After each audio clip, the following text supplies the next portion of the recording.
There are some motorsports matchups that just make sense. Formula cars at Spa, sports cars at Road America, club racing cars at Lime Rock.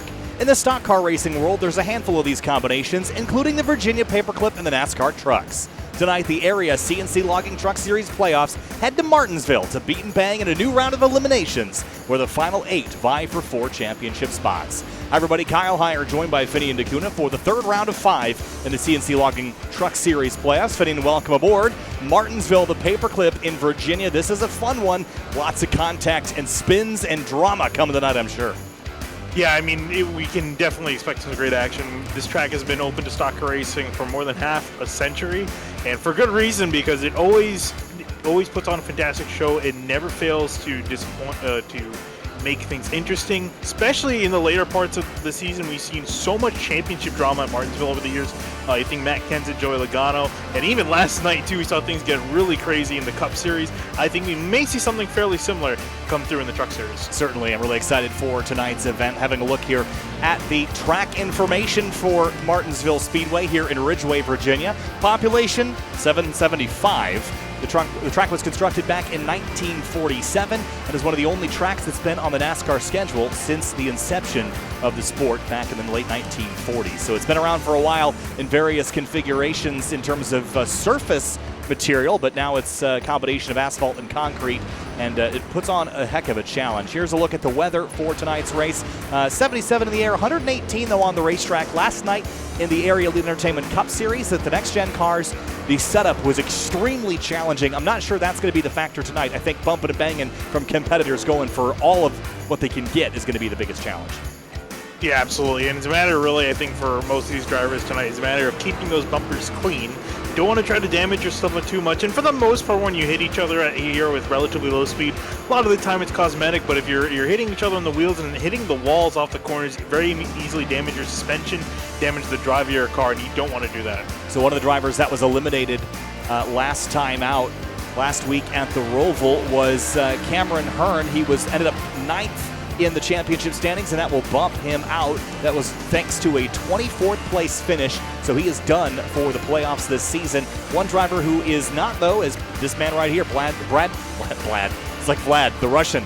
Brad Slaughter Jr. is running 5th right now in practice. He is your points leader coming into the night here, Finian, and here is a look at your points picture coming into the night. Slaughter, Hartz, Fambro, and Swerve and Irvin all above that cut line. Shane Wolf, Hallman, Beckner, and Sogak, the ones below the cut line coming into Martinsville. Yeah, I mean, it was really close. It really got across all 3 series going into the first round of eliminations last week at the Charlotte Roval. So just coming on through, and you can already see the points still very close. Irvin, Shane Wolf, Hallman, Fambro as well. You can also throw in all on the cusp, and this is where you can make up quite a few points if you keep your truck nice and tidy, nice and clean, or you can lose a lot of points if you start to ruffle some feathers. Justin Sogak just avoided a collision in turn number 1 there in practice, but currently 8th in the standings. He's a little ways back from the cut line, so he's got work to do tonight. One of the drivers that was kind of at the heart of the dramas last night, late in the race, was Shane Wolf in the Area Elite Entertainment Cup Series. The driver that he had some issues with is not running tonight, so that should make things a little bit easier for him. One of the drivers that ran very, very well last night was the number 3 of Ryan Hartz, and we documented that he comes into the night 2nd in the standings, a little ways back for Brad Slaughter Jr., but he's pretty safe. As long as he doesn't walk out of here with a wrecked race car and a poor finish, he should be just fine in that number 3. Yeah, that's going to really be the key thing, right? A lot can happen in 180 laps. Things can go crazy. Things can go very smoothly. Really won't know until the green flag drops. Looking at Colin Fambro and his GoPro Toyota Tundra. GoPro, that was like a Home Depot ad there, I think. Rolling through turn number 4, he's got the green coloration there on the timing and scoring. Remember that the drivers in the lighter green color, the richer, more saturated green, those are your playoff competitors. There are 8 of them remaining, and they're all vying for 4 spots after next week's race, which next week we will head to the penultimate round of the season at Michigan International Speedway. I'm really excited for that one, Finian, because Michigan always puts on a show with the trucks. A lot of drafting, a lot of high speed, and a very little off-throttle time. Yeah, we'll see how it's going to play out. Again, with these last few races, every single point's going to count. And there are 3 races at the end of the season, and then obviously the 2 races till we start eliminating a second set of 4 drivers. So these guys really can't afford any more mistakes for the rest of from here on out, because it could easily lead to elimination. You don't want to put yourself in a hole you can't crawl out of. Certainly not. And again, tonight's race will be 180 laps. Not a short one, not a very long one. We had last night's race run about 2.5 hours from start to finish with about 18 yellow flags. That might have been a little bit more than that. I actually don't remember the exact number, but it was plenty of them. And again, a lot of those incidents were not multi-car accidents. They were just single-car spins. So I wonder if we'll see a little bit less of that tonight and a little bit more bumper on bumper, door on door. Yeah, I remember hearing a few grumbles and complaints of the way the cars were driving last night. I don't know if the admins did anything to fix the setup or if they made sure anything was different with the trucks. So we'll see. Really, again, it's going to be a matter of when the green flag drops, if these guys feel a little bit more stable. It was a big wreck off of turn 4, or if they're going to feel like their trucks are a little bit loose as they were last night. Wow, we went flying over. Ryan Swan went for a loop. We saw a car flip at Pocono last week. How about a truck at Martinsville? Bam. Wham Bam, thank you, ma'am. And went for quite the launch here with impact from, I think that was the 18 truck of Danny Ware. Sent the one for a tumble there in practice. Good thing they got that out of their system before the 180-lap race tonight. Travis Beckner in the 28, making laps, currently second here in practice. And Hunter Collier, the number 98, he missed out on the playoffs as well and is now just running for race wins. And as I said last night, in the Area Elite Entertainment Cup Series, I think there's some relief to be had. If you were at the tail end of the running in the playoffs and you kind of get eliminated, then you can just kind of refocus your energy. You're not worried about points racing anymore. There's no more stress. You can just focus on winning races. That opens up your strategy opportunities as well. So I think for Hunter and a couple others that got eliminated, I think they might be a little bit more relieved to be in this spot than battling for positions. Yeah, I really think it comes down to how you want to view it, right? Yeah, like you said, it could be either viewed as a blessing or as a curse, depending on how you want to look at things. You want to look at things a little bit more optimistically. But yeah, like the fact that you don't have to worry about needing to do well every single race. You can just focus on just doing your best, trying to see if you can get those wins. You can go for those crazy out-of-the-box strategies that you think you can get a win, because, if you don't get the win, doesn't really matter at this point in the season. Hunter Collier comes out of turn number 4 and across the line here.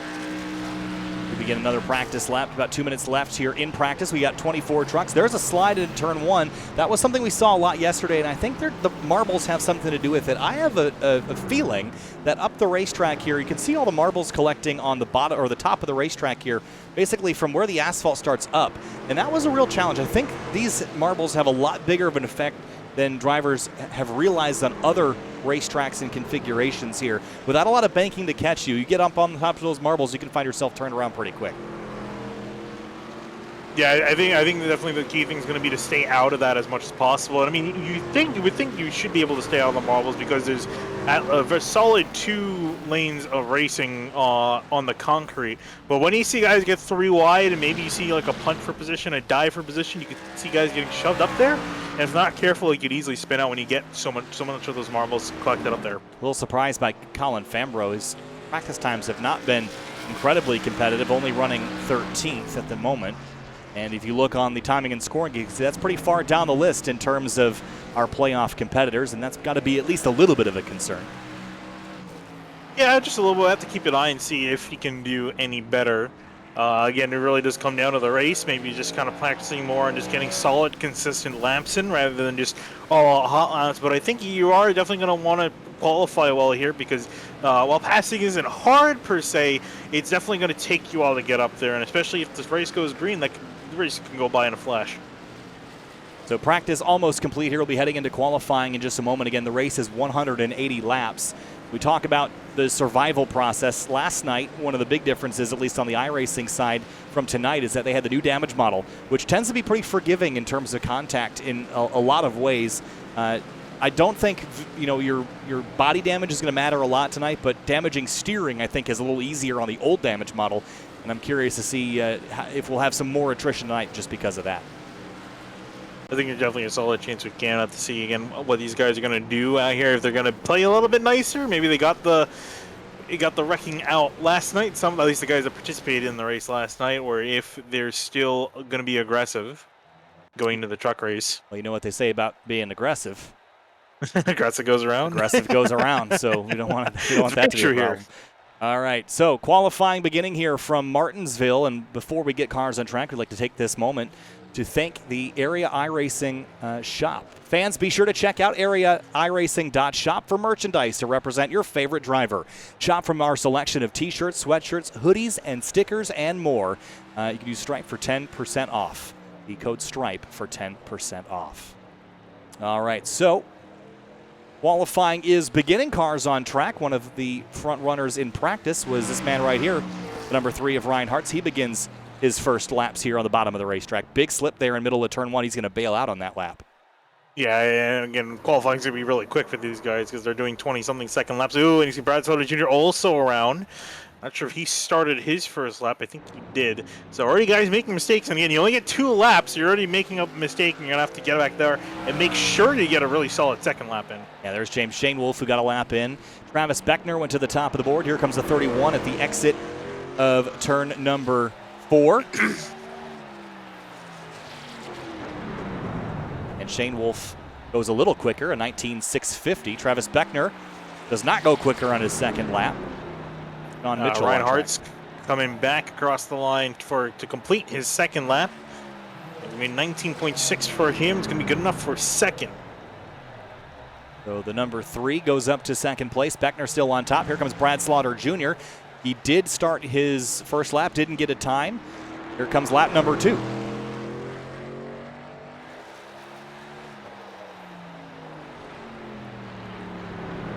And up to only 7th. Yeah, that was my thought too, was only 7th for the points leader. That's not exactly what we were hoping for.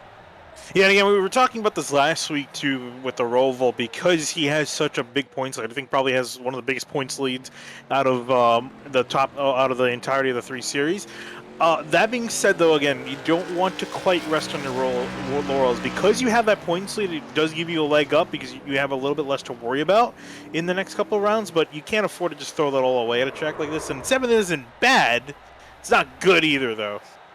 Big slide for Colin Fambro. It's only going to be 6th fastest unless he can get another lap in here before the end. Here's Tyler Hallman and the number 42 Ford getting up to speed here. Running high in 3 and 4. And again, into the marbles. Again, I really think there's something to the marbles being extremely sensitive here, Finney. I just see this over and over and over again. We're not going fast enough where you should be getting loose for any kind of aero reason. And the mechanical grip just drops so significantly. And the only way I can tell is that there's marbles there. I think that's what's causing all that slipping and sliding. And I don't think running the Talladega qualifying first lap is going to be very helpful in this circumstance. No, it really isn't. And I think guys should probably start trying to avoid that. Maybe you can run the top, you can run on the concrete, that upper lane there, and cut down low. Get a little bit of a better run off. But yeah, like you mentioned, I don't think you really want to be anywhere near the top in the marbles. Here is Hallman back up to speed again in the number 42. Up onto the back straightaway and into turn number 3. 17 drivers have laid down times. Beckner, Hartz, Shane Wolf, and Hearn still your top 4. And Hearn's got to be kicking himself because look back at the Roval, a 24th place finish, qualifying 4th here tonight. Had he made it through, he would be off to a pretty good start as Hallman goes 15th quick. Matt Cochran in the number 4.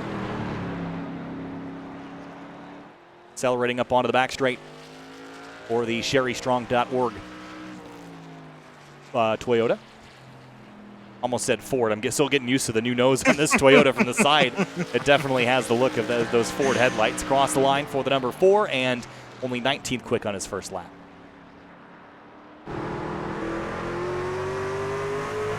See, lap 2 does anything better. I haven't really seen anyone really attempt the second lap. Usually it's just the one and done. See if we can find any more speed. Across the line for the number 4. It is a pickup, but only up to 17th. Now Eric Wineland on track in the number 21 Ford. Across the line for the Elite sponsored car, up to 14th place. That was a pretty solid lap, but I think he'd like a little better than that. We'll see if he can get a little bit better, a little bit loose off of turn 2 as he's getting back on the gas.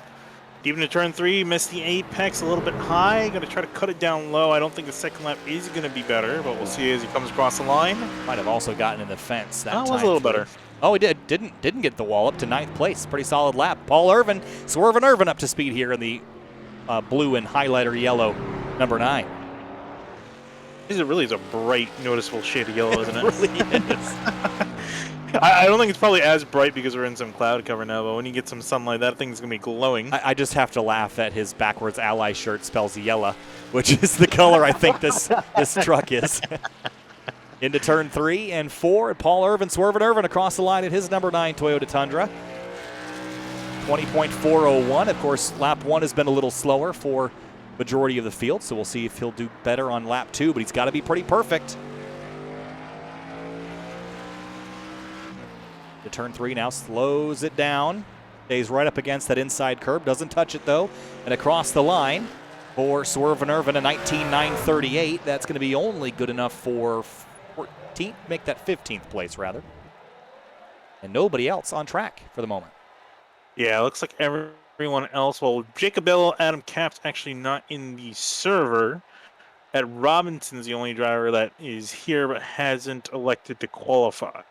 A look at your manufacturer distribution here. A couple of Chevrolets, a couple Fords on the front rows.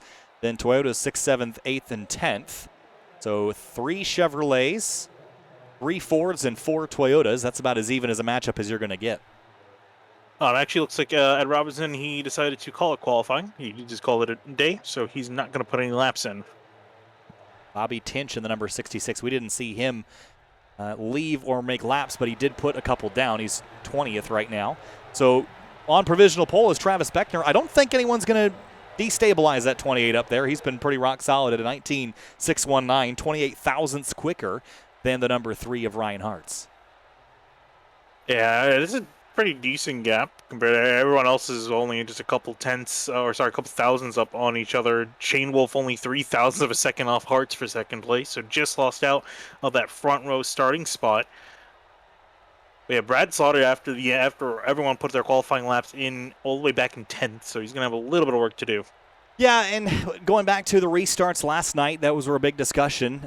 Getting through the first lap after the restart, getting into a rhythm is really crucial at a track like this. And starting 10th on the outside, you're going to go backwards before you go forwards. You might get cut a break early in the race, so if you're going to try to rough somebody up, you're more likely to not be retaliated upon jumping down to the inside early. The later in the race you get, the earlier you're going to get yourself punted after punting somebody else. So I think there's definitely some aggression that you'll see at the beginning just from people on fresh tires and a fresh mindset, but later in the race I think people will take less and less of that. So my suggestion for Brad is to take advantage of everyone's niceness early and get your way up into the front and just hope you can hang on to track position. I don't think we're going to see as many yellows as we saw last night. No other qualifiers. There were quite a few. No other qualifiers have taken to the racetrack. So there is your starting lineup for now. Beckner, Hartz, Shane Wolf, Hearn, and Martin, your top 5.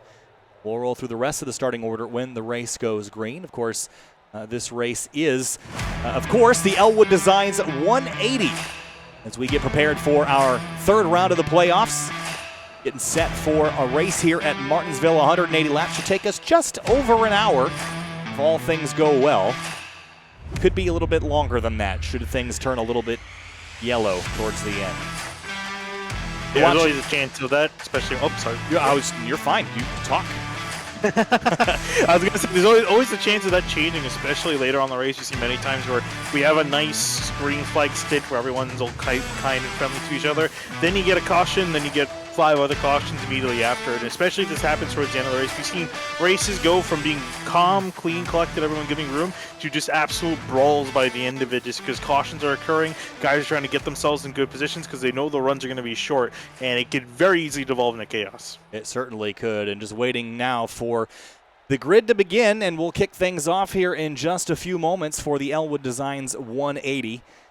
And again, make sure you tune in on Thursday to twitch.tv/Area iRacing for the Lodgebox Series. The Xfinity cars going racing right here at Martinsville as well. And also make sure that you head to twitch.tv/Area iRacing and follow and subscribe so you don't miss any of the playoff races that are upcoming or the beginning of next season. Make sure twitch.tv/Area iRacing to view more. You're watching Sim TV here tonight. Kyle Heyer and Vinny Nakuna alongside you, at least in your ear holes, before we kick things off this evening. And again, once we get down to the racetrack here to go green, we're going to have about 23 drivers, maybe 22 drivers going for victory here at the Paperclip tonight. It's seen dirt, it's seen asphalt, it's seen patches of concrete, but over the 6 or 7 decades of operation, it has seen lots of very, very good racing. All right, the Elwood Designs 180 about to get rolling. Let's roll through our starting grid here for tonight's 180-lap event. On row number 1, kicking things off is going to be Travis Beckner in the number 28. Ryan Hart's the number 3, starts in second, Finian.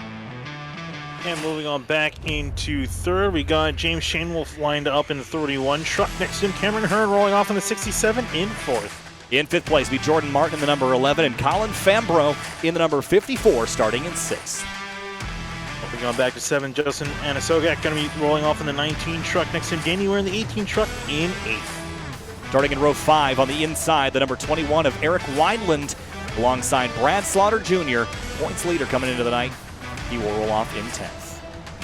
Back in 11 is going to be AJ Roger, going to be in the 56 truck. Next to him, Garrett Crane going to be rolling off in the 5 truck in 12th place. Row number 7 inside, Hunter Collier just got eliminated from the playoffs last week at the Roval. He starts 13th alongside Ryan Swan in the number 1 and 14th. Back in 15, Paul Swerven Irvin going to be rolling off in the 9. Next to him, the 48, Chris Volmer going to be rolling off in 16th.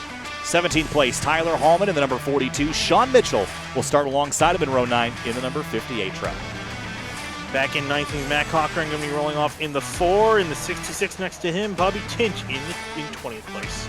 And I think our last runners on the racetrack is going to be, well, we got Adam Capps joining, and so does Ed Robertson, so we should expect the rest. Logan Hartman, Jacob Bell, Ed Robertson, and Adam Capps finish off your 24-car field here tonight, Finn.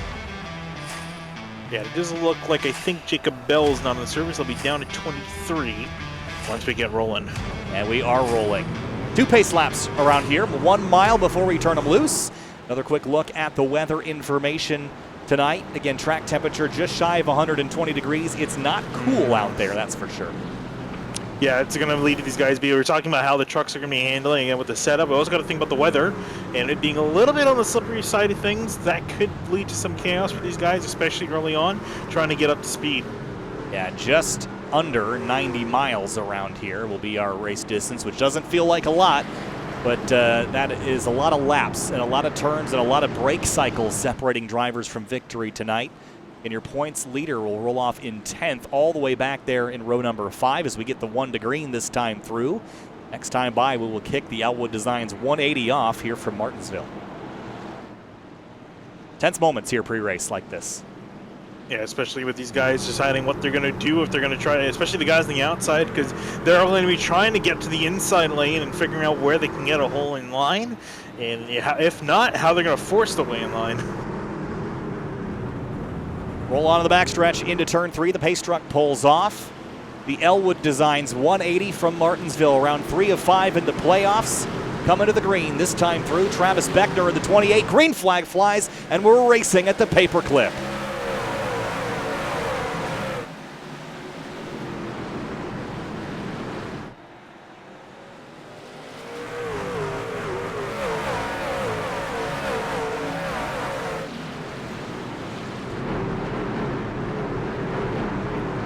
Whoa, spin, crash turn 3, and it's Irvin in the number 9, turned around. Caught on the digger cam there in turn 3, and immediately back under yellow at the tail end of lap number 1. Yeah, it didn't take long for something to happen. Curious if he had some help. I see some damage in the rear. Yep, 58 so truck. He did. Oh, yeah. Turned him around and then hit him again. Great job of everyone behind. No one else made contact. Actually, a fairly tame incident. I was expecting a lot worse. Here's a look on board the 58. That's Sean Mitchell that got into the back of the number 9. And right here, just breaks a little bit late in the slightest of touches. I don't think he meant to do that, but it puts us under yellow here early. Well, I think as we're going to probably see a lot for tonight is whether or not you did it on purpose. I don't think that matters. To many we saw drivers. last night so much drama after what I thought, again, was fairly tame Martinsville racing.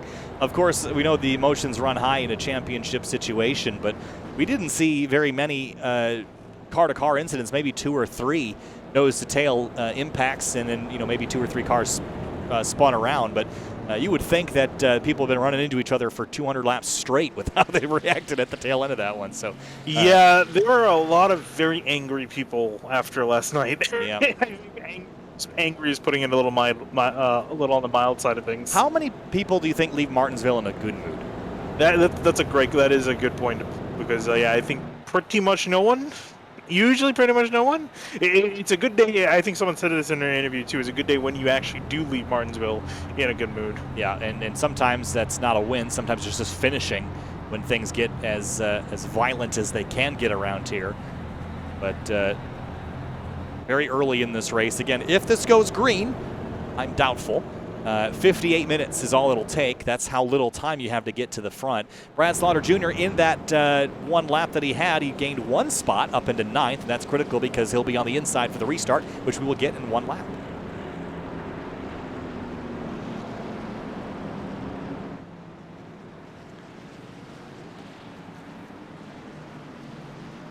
And to have these guys roll off again, notably for Shane Wolf, I think it was it Shane Wolf? Not Shane, Hearn. Did not get a good run off in the first few turns. We'll see if he can get anything better here once they start going on here in just a little bit. Pace truck pulls off. We'll try it again. Lap number 6 this time for the restart. Hartz on the outside, Beckner on the inside. Beckner is the race leader, and we're back underway. We're trucking again at Martinsville. And a poor start for Shane Wolf that time. Did not get going. Hearn immediately got the jump and secured 3rd place. And Hart's all over the back of Beckner, trying to the outside, looks back to the inside in turn 3. Great move for the number 3, but it's not going to be able to take the lead away. Threw the car down in there trying to get the spot, but couldn't quite get up alongside. Here's Brad Slaughter Jr. to the inside of Justin Anasogak in the 19 truck. Actually, yes, he is. And then right in front of him is Jordan Martin and Danny Ware. Big slide for the 18 out of turn 2. Yeah, you're already going to have to yield and fall in behind. Goes a little bit up the track. I think Slaughter thought about sticking his nose to the inside, but he's still got to get clear of Anasoyak. Eric Wineland behind on the inside. Oh, Ware sideways in turn 1. He manages to save it, but that could have been disastrous right in front of the points leader. Oh, it caused a big stack up behind, though. Garrett Grant, nowhere to go. The 19 of Anasogak cut the 18. A whole bunch of brakes there on the exit at turn 2. That was a great save. But just got to get some laps in, get some rubber in the racetrack. It's so slick here early on. And this is an issue we saw last night, was the early laps after a restart were treacherous moments. Yeah, he got loose under braking into turn 1. I think he's got a little bit too hot, panic braked, and then had them lock up. But he went sideways on through, managed to hold it on, and someone else on the server. It was a great save, indeed it was. We'll see if he can carry on or if there's going to be more drama. 67 to Cameron Hearn, back to 4th early. Colin Fambro behind. We talked about him in practice. He didn't really seem like he had a lot of speed. Qualified 6th, though, and he's already up a spot, so maybe those concerns were unfounded. But you see him kind of drifting up a little bit off the inside curb here. The preferred line takes you against the curb on entry. On the wall. Ooh, they're a little bit more bouncing. Here, and the 66 spins across the racetrack, and it's going to be a very awkward, slow crash, and triggers the yellow again to the 2nd time tonight. That crash took forever to happen. It really did. Oh, and here come the leaders. Looks like everyone gets going before they can put a lap down. Enthusiastic yellow flag waving by the flagman here. Here's a look at this 67, 51, and 9. And 51 just gets up on the curb, really aggressive there early and just kind of bouncing back and forth everywhere. The 66, I think, caught the marbles we were talking about all throughout qualifying. And as he was trying to get back up to speed, I think gassed it a little bit too much, and Tinch went around and brought the caution out. So under caution for the 2nd time tonight. We'll take this moment to thank Elite Entertainment. We'd like to thank Elite Entertainment LLC for their support of the Elite Entertainment Cup Series and all of us here at Area. Be sure to check out Elite Entertainment LLC on Facebook and book them to DJ your next event.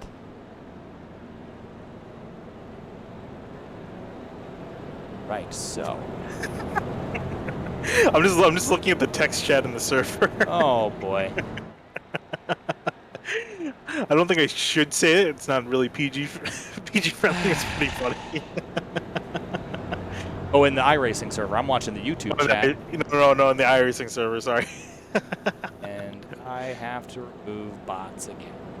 Oh, well, good thing I told you then. You can get to work on that. Yep. All right, under caution for the 2nd time tonight. Travis Beckner has led every lap so far. A couple drivers have come down to pit lane. Sean Mitchell, Ed Robertson, Matt Cochran, Ballmer, Tinch, and Hartman have also come to pit lane. So has Paul Irvin. Going back to the damage situation, you can see the damage on the rear bumper of the 9. And without the new damage model, these trucks don't seem to take as much of a hit before they, A, show damage, and B, feel damage. Yeah, and so you can see as you mentioned, yeah, a pretty solid hit, and I'm curious how much more you can even try to fix out of it. Well, that definitely is a solid hit. Curious how much it is actually perfecting his performance. Yeah, like, probably we were not a saying, lot, but still a concern. With the low speeds around here, you can get away with a decent amount. So that's why you end up having half the field, with a huge amount of dents in the front, back, and both sides. And usually they end up still driving okay. 1 to green, lights are off atop the Chevy Silverado pace truck. Or the not Silverado pace truck, I suppose. Trying to get Irish singing freaking copyright strike. Yeah, let's do it. So the no penalty for the 66 and 51 incident, a racing incident there. The pace truck pulls off. Let's do it again. Lap 16 this time. Hart's on the outside. Got a good restart last time. Couldn't parlay it to the lead, but he's looking very solid. Beckner on the inside's their leader. Green flag back in the air.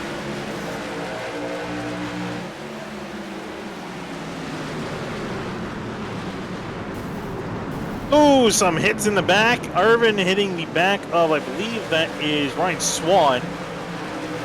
Indeed it was. They came out the other side of it without spinning each other out, though, so that's a positive. For the lead, Ryan Hartz is right on the rear bumper of Travis Beckner. Yeah, didn't really have any success on the last restart. Let's see if he's a little bit more successful on this one. Over the back, no clear way to go. Oh, crash behind him. Brad Slaughter, points leader, is turned around. That is not good, and a decent amount of damage to the nose of that truck as well. I think I heard something about him hitting the curb. Oh, boy. 21 car also caught up, and that's Eric Wineland. Oh, that was a little nasty. Let's go back a little further and see how this happened. The 81 and the 21.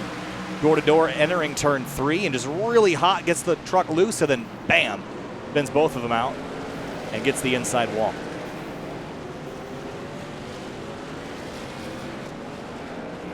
Not the way that he needed this race to start. He does have a fairly comfortable points lead, but it's still not a place you want to get yourself to a tussle because you've got a long way to go tonight. Yeah, I mean, it's one of those things, right? Because, he was doing well. He was running 8th at the time of that occurring. So, I mean, you don't want to give points you can easily get, right? Because he clearly has a top 10, maybe even top 5 truck. But now he's just put himself in a hole, matter of just trying to work his way slowly back to the order. Still got a lot of racing left to go, just over 160 laps. But like I said, don't want to be throwing easy points away, because you never know what's going to happen next week, right? You can have a wreck, and then he's going to be in an even deeper hole and may have a chance of being eliminated. Vinny, do you happen to know a Muhammad Ibrahim? Yes, why? He gave you $2. Oh God. Oh, okay. I thought he did something stupid. I was going to apologize. No, he gave you a $2 tip in the comments. So. Oh, nice. There you go. Buy yourself something nice. He's a firefighter with me in the same company. There you go. Well, I'm glad you're a firefighter, Finian, because you might need to put out some by the end of the night. I don't think I have enough water to put out the potential flames. Especially last night, that was too much. You need to call in a few more people, yeah, a few more engines. Working lap 20 of 180 on our third caution of the night. We'll keep track down here with the race recap. So far, 3 cautions for 11 of our 20 laps that we've completed. 1 leader, that has been Travis Beckner the whole time. And I feel pretty confident that you could go all the way to the end on 1 tank of fuel based on what we saw last night. So, especially with a lot of yellows. If you go green for big sections, I don't think that'll be possible, but I think it will be easily possible under yellow for a while. Trucks, look how antsy they are to get back rolling right on top of that Silverado pace truck. Yeah, I was going to say they're going to pit maneuver the pace truck out if they don't back up. Almost pit maneuvered itself through turn 3. Arts Beckner, again, your front row starters, coming back to the green flag here at Martinsville. Racing again, great launch by the 28 that time through. Almost too great of a launch. He almost ended up spinning himself out. Oh, he's a little bit hot into turn 1, though. Actually, no. He actually gets a really solid run through, trying to break away from Hartz. Hartz has really not been able to do anything in behind. Shane Wolf and Hearn side by side for 3rd. Into turn 3. Been the trouble spot tonight. Big moves down there, getting up onto the curbing, but they make it through.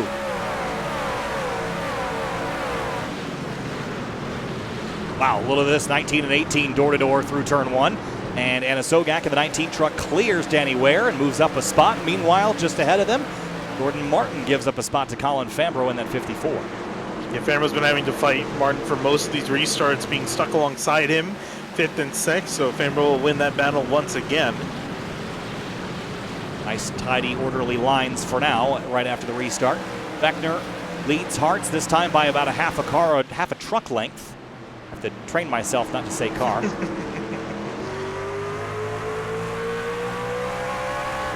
Into turn 1. Look at the three's a lot better on the brakes, at least early in the going. We'll see how that works later in the night with worn out Goodyears, but for now, he's a lot better slowing the truck down.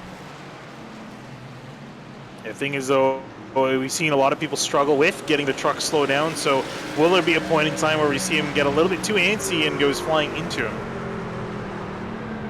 A lot of patience required and a lot of accuracy required when you're braking at such a similar point to the driver in front of you. And look at Cameron Hearn starting to put pressure on the 3 car now, and how validating would that be for the 67 to be eliminated from the playoffs, that immediately go back to victory lane? That would prove to everybody and to Cameron that he should have, could have, would have been able to move on. Yeah, well, like we said, he's in a position now. You can try to put himself, risk it to get this win. Doesn't have to worry about the repercussions if his strategy doesn't work on through and falls down the order. So here to see what he's got in store. He definitely seems like he has the pace, at least on the short run. We'll see, does he have it on the long run, though? And really good. I think the big question is, do all 3 of these have it on the long run as the caution's out? Adam Capps around. 55 truck spins out of turn number 4 and brings out our 4th yellow of the night. This time, all on his own, just goosed it up a little bit too much out of turn 4, and an innocent spin down to the inside, doesn't hit anything, and he'll carry on. Adam Capps blames the fact that Brad Slaughter was talking to him in behind, and Brad Slaughter's response was all part of the plan. But Brad Slaughter, with that incident in the previous yellow, he was at fault for that, so that he did get an EOL, and now sits a little bit farther down the list. Yeah, he didn't even need that AOL because he was just stuck on pit lane, just trying to fix that truck back up to a somewhat working order. And I think he's going to take advantage here of quite a few guys coming in down, because he pretty much came in maybe 5-7 laps ago, so he's all good in comparison to some of the other guys out here with fuel and tires. Yeah, Cameron Hearn comes on down from 3rd. Gordon Martin, well, a few others. Actually, Martin stayed out. This is always the interesting thing with these short tracks when you have so many cautions, because everyone's wondering, okay, when's that green run, that long green flag run in the middle of the race going to happen? I think they can feel it. I guess. Yeah, you get that feeling, you're like, okay, maybe now is around the time, but you never know, right? Because you can't predict what happens.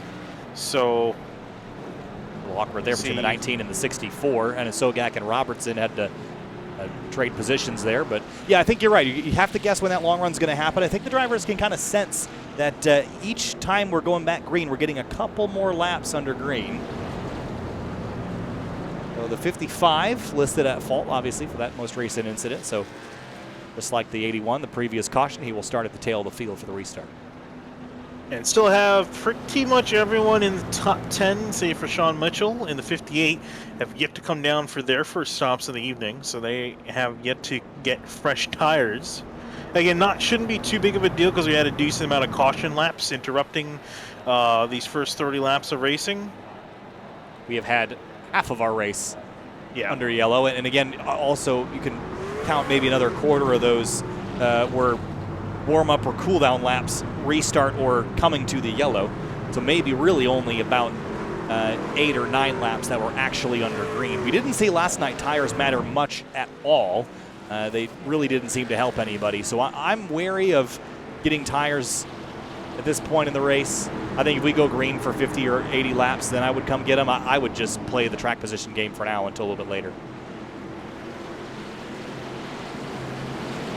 See if it works out, though. Coming to the restart again. Hartz and Beckner, as they have 3 times before, roll back onto the throttle, and the 28's gone again. Yeah, Beckner's been getting better and better at these restarts, getting away from Hartz. Hartz needs to kind of come up with something, counteract that. Tries to look to the inside. Oh, an orderly caution out. Didn't he notice it came out? Yeah, immediately back under yellow, and Logan Hartman's got a lot of damage. I wonder if that was from this incident or another. Irvin. It was Irvin that went around. And the Marbles just gassed it up. Oh! and gets hit from behind. Yeah, this is something that is a little bit surprising to me because we've seen this happen a couple of times. Look how high they are on the racetrack here, Finney. I know they're trying to get a nice, good straight run off, but they're in the marbles. You're not going to be able to accelerate there in that spot. I think what also didn't help too is that the inside lane was also kind of up in the middle to the top part of that concrete. So they only cut down on the last second, so I think the other guys just kind of stuck up there. Unfortunately, I think they severely underestimated the lack of grip. Yeah, again, it's just the upper groove there. Really, anything beyond the concrete is just no-go zone tonight, especially on throttle on a restart. So right back under caution, and this is similar again to what we saw last night with the driver on the outside. Wasn't able to do much with the leader, and that's when it led to the chaos that we've been kind of alluding to, was on the last restart, what was going to be the last restart. The driver that had been second all night long managed to move the race leader out of the way with a pretty well-placed push, and then it kind of escalated from there and got pretty messy pretty quick.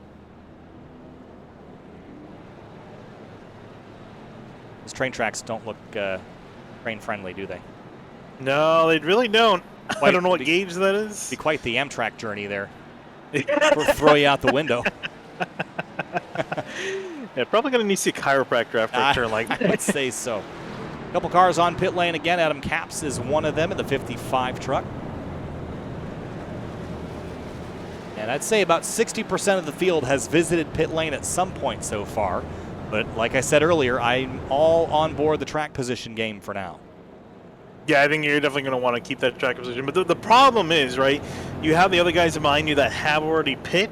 So when you do end up pitting at some point, you're probably going to be put in behind them if they stay out. And that's kind of the mind game that's going on with these guys, is that they, I want to get tires, but how far back in the field am I going to get put?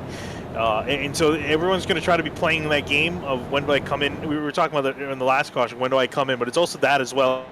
How far back in the pack am I going to be put when I do come in? And that's where we're saying, maybe track position's good now, but when's the crossover point when you decide to come in? You don't want to be like Ferrari and stay out there forever and make a bad call. No, you definitely don't want to do that. Get prepared for next restart here tonight at Martinsville for the CNC Logging Truck Series in the Elwood Designs 180. And again, in terms of the championship, Brad Slaughter Jr. giving up a lot of the points that he had. He is back up to 11th, but still getting advantage.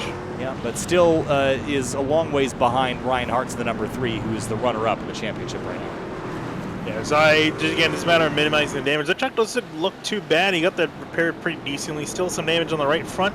We will see how well he can do. Doubled up. Lap number 39 coming to the restart here. I thought we'd get some more green flag runs in than last night. So far, that hasn't been the case. Let's give it a go on lap 39. Beckner on Hartz to the restart zone. Here they go.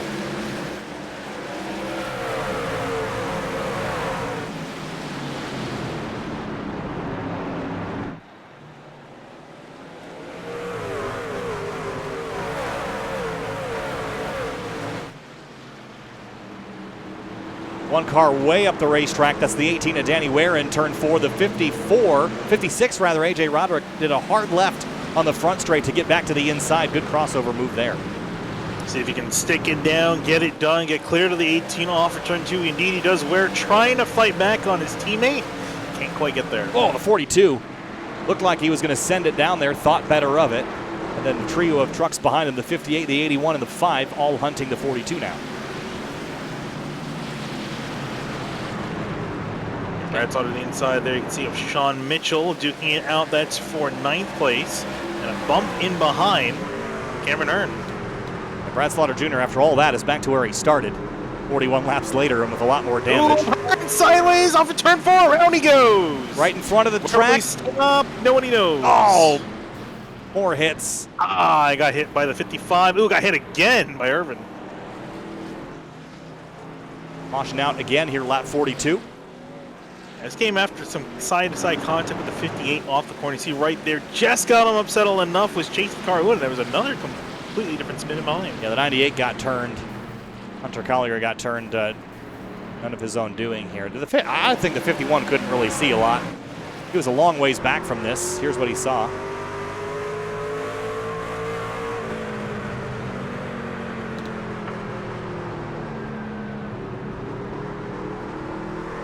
Yeah, this is just not looking out the windshield, Finian. He just drove right into that. That was too far back. Irvin for me. was voicing his displeasure at Hartman. Yeah, that was too far back. That shouldn't have happened for Hartman. So that's driving, looking at the relative screen and not out the windshield, I think. So that'll damage more trucks than needed to be. But here comes more guys down to pit lane. And this time the leaders are coming down. The three didn't get into his box very well, so Harts will likely lose some positions here, but they're all going to lose spots as the 28 and 3 had led every lap so far.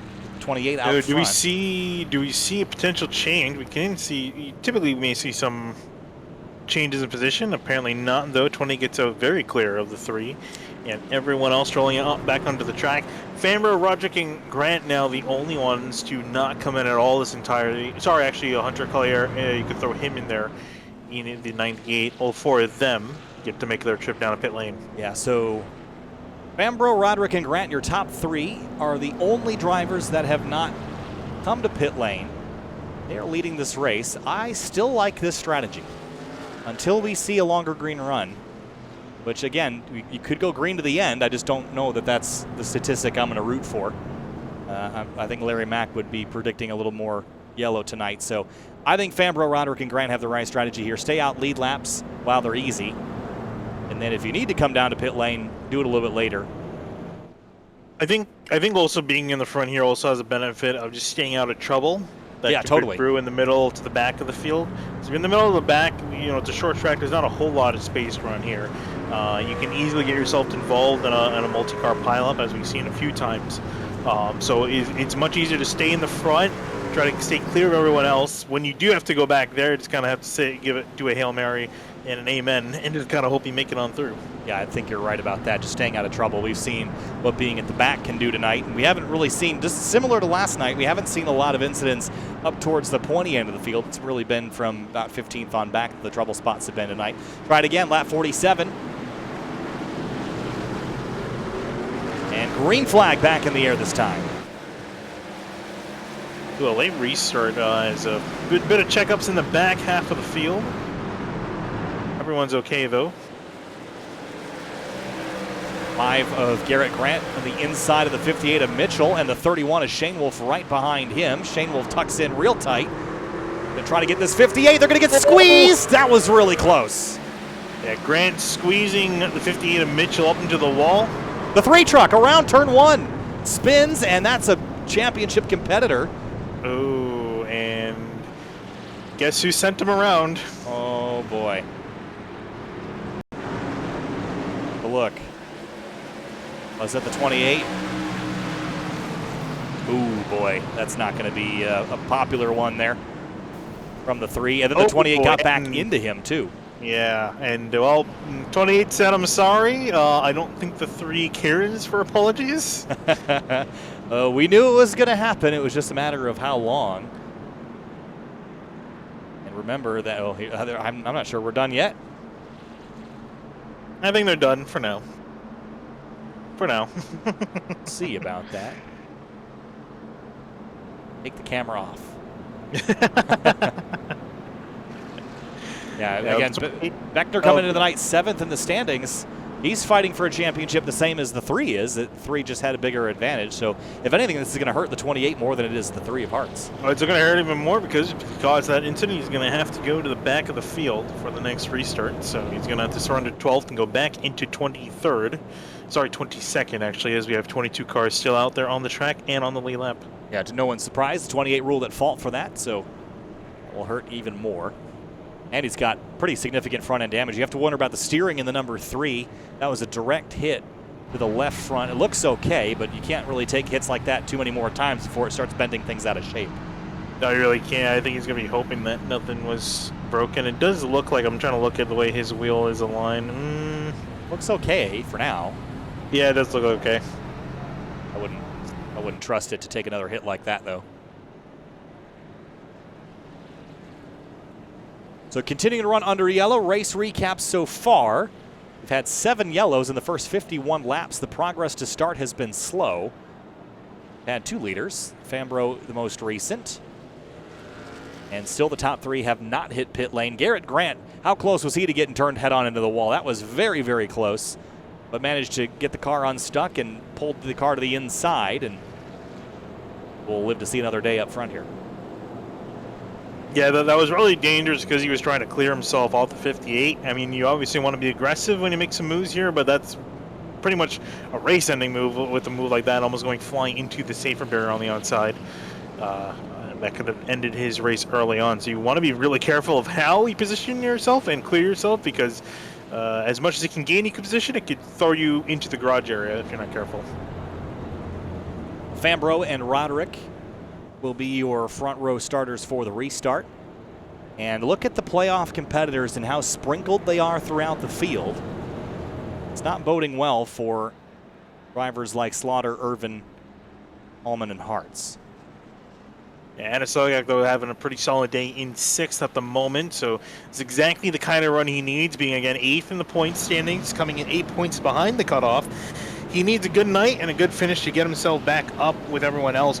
Irvin, meanwhile, though, really struggling back in 14th, so he's also going to have to turn his luck around because he's just 1 point above that cutoff line. Yeah, and we have yet to see if Travis Beckner's truck is going to be impeded by that damage. Again, not so worried about the aero, but worried about mechanical components and oil and all that sort of thing. So we'll see if it affects him as Colin Fambro gets to the inside here. And it's an all Toyota front row, all Ford row number 2. All Toyota row number 3. Here we go. Green flag on lap 54.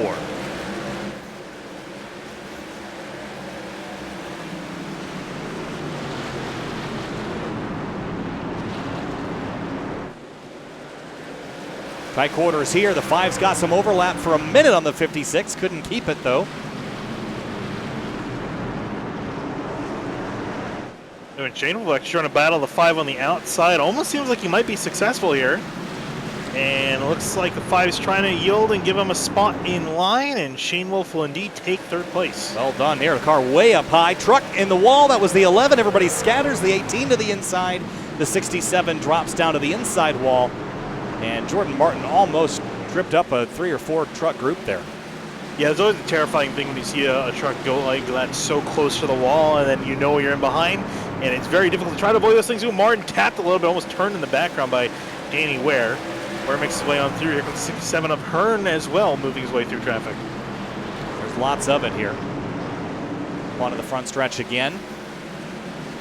Need to get some laps in to get the tires up to optimal temp and pressure. The 67 to the bottom of the 11. And Paul Irvin again fighting viciously, but his night started off poorly, and I haven't seen it look any better lately. No, it's one of the things we talk about many times on TV about sometimes in races you're the bat, sometimes you're the ball. Unfortunately for Irvin, he's been the ball quite a few times. I think the only wreck he actually caused, I think, the opening one. Actually, no, he was a victim in that one actually as well, wasn't he? Yes, he got hit from behind. Yeah, so he's just been straight up the ball tonight, and this is not the night he needs to be because, again, he's in that cutoff. He's just above that cutoff lane. His other competitors are doing better, and his truck is looking worse for wear. Yeah, and the driver that sent him around was Sean Mitchell, who's running 6th. So that's got to drive you nuts, knowing that the guy that turned you around backwards is having a better night than you. Look at this, 21 and 58, Ooh. By the way. Wineland trying to grab the 6th spot away. Mitchell almost turned into Wineland on the straightaway there. I think trying to pinch him or get him offline, try to disturb his position, but unfortunately Mitchell's going to lose out. Wineland up to 6, caution out. Martin around. Yeah, he's been struggling since the restart. He was looking all sorts of wild. So he had some help. 42 truck was behind him, Tyler Hallman. A long ways back. Yeah, that'll look worse from up above, I imagine. Here's another look. I guess the 11 kind of did leave the door open there, but I saw that one coming. Yeah, and Beckner you saw just work around the outside. He was right in behind that. Good wreck points, and then just narrowly avoided hitting the 42 heads-up driving. That was a great job by the 28. On board with him now. Just jukes to the right. That was well done. And kept it out of the wall. Yeah, I was going to say, that's a big thing too, right? Because your knee-jerk reaction, you see a wreck, you're going to crank the wheel as hard as you can to the right. Next thing you got to worry about is the wall. You did perfect execution there on getting around. Oh, Adrian Roderick down to the pits. Bambro and Grant still staying out. Yeah, Again, I'm still on team stay out. I will be until we get roughly to the halfway point. Until the checkered flag. Honestly, it worked last night for the eventual race winner. It didn't come without some dramas of its own, but I'm team keep it out there until you get a green flag run, and then you need to actually replace tires or put fuel in the truck. But for now, that's a very long team name. Yeah, that won't fit on any graphics, unfortunately. So under caution again, here is the race recap. Once again, at lap 62, 8 cautions. We are right past the 1/3 mark, so we're actually on track to have more yellows than last night. I was gonna say, I think we're just behind the record. I think we had 200 laps to be more in question, but I don't think we're quite on tap for that. Yeah, last night, again, most of the incidents were single car. Tonight, mostly multi-truck accidents. We've had a couple single car spins.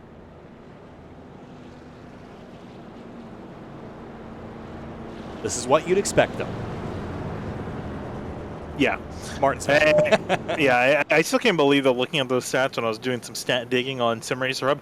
By the way, shout out to SimRacer Hub, formerly known as Dan Lisa. That site's amazing for stats. It's amazing how easy it is to find stuff. Like I just literally looked up the track records, and you can click on the track, and it shows you every single race that happened at that track, and it tells you also the stats for all the cars that are raced there. It's crazy. It's a statistician's dream. I'm sure Larry Mack would love something like that. But yeah, it was 38 cautions. I was only in a 267 lap race, mind you. 38 cautions. That's basically just going green, yellow, green, yellow, green, yellow the entire night. Yeah, and I think the race was 3 hours in length, so that was a lot of caution.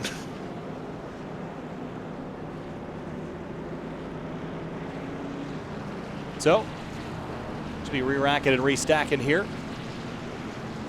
This time through, looks like we will. Adam Capps just narrowly getting out of pit lane to stay on the lead lap. So right there, just getting up to speed. Like the cars scene beating the pace truck. Unfortunately, unlike cars, I don't think he's going to make it back around in time for the restart. That movie would have been way funnier to me if they just had the side image of the pit lane exit cam that they always use to show you that you didn't beat the pace car. All right, green flag, lap 66. Let's try it again.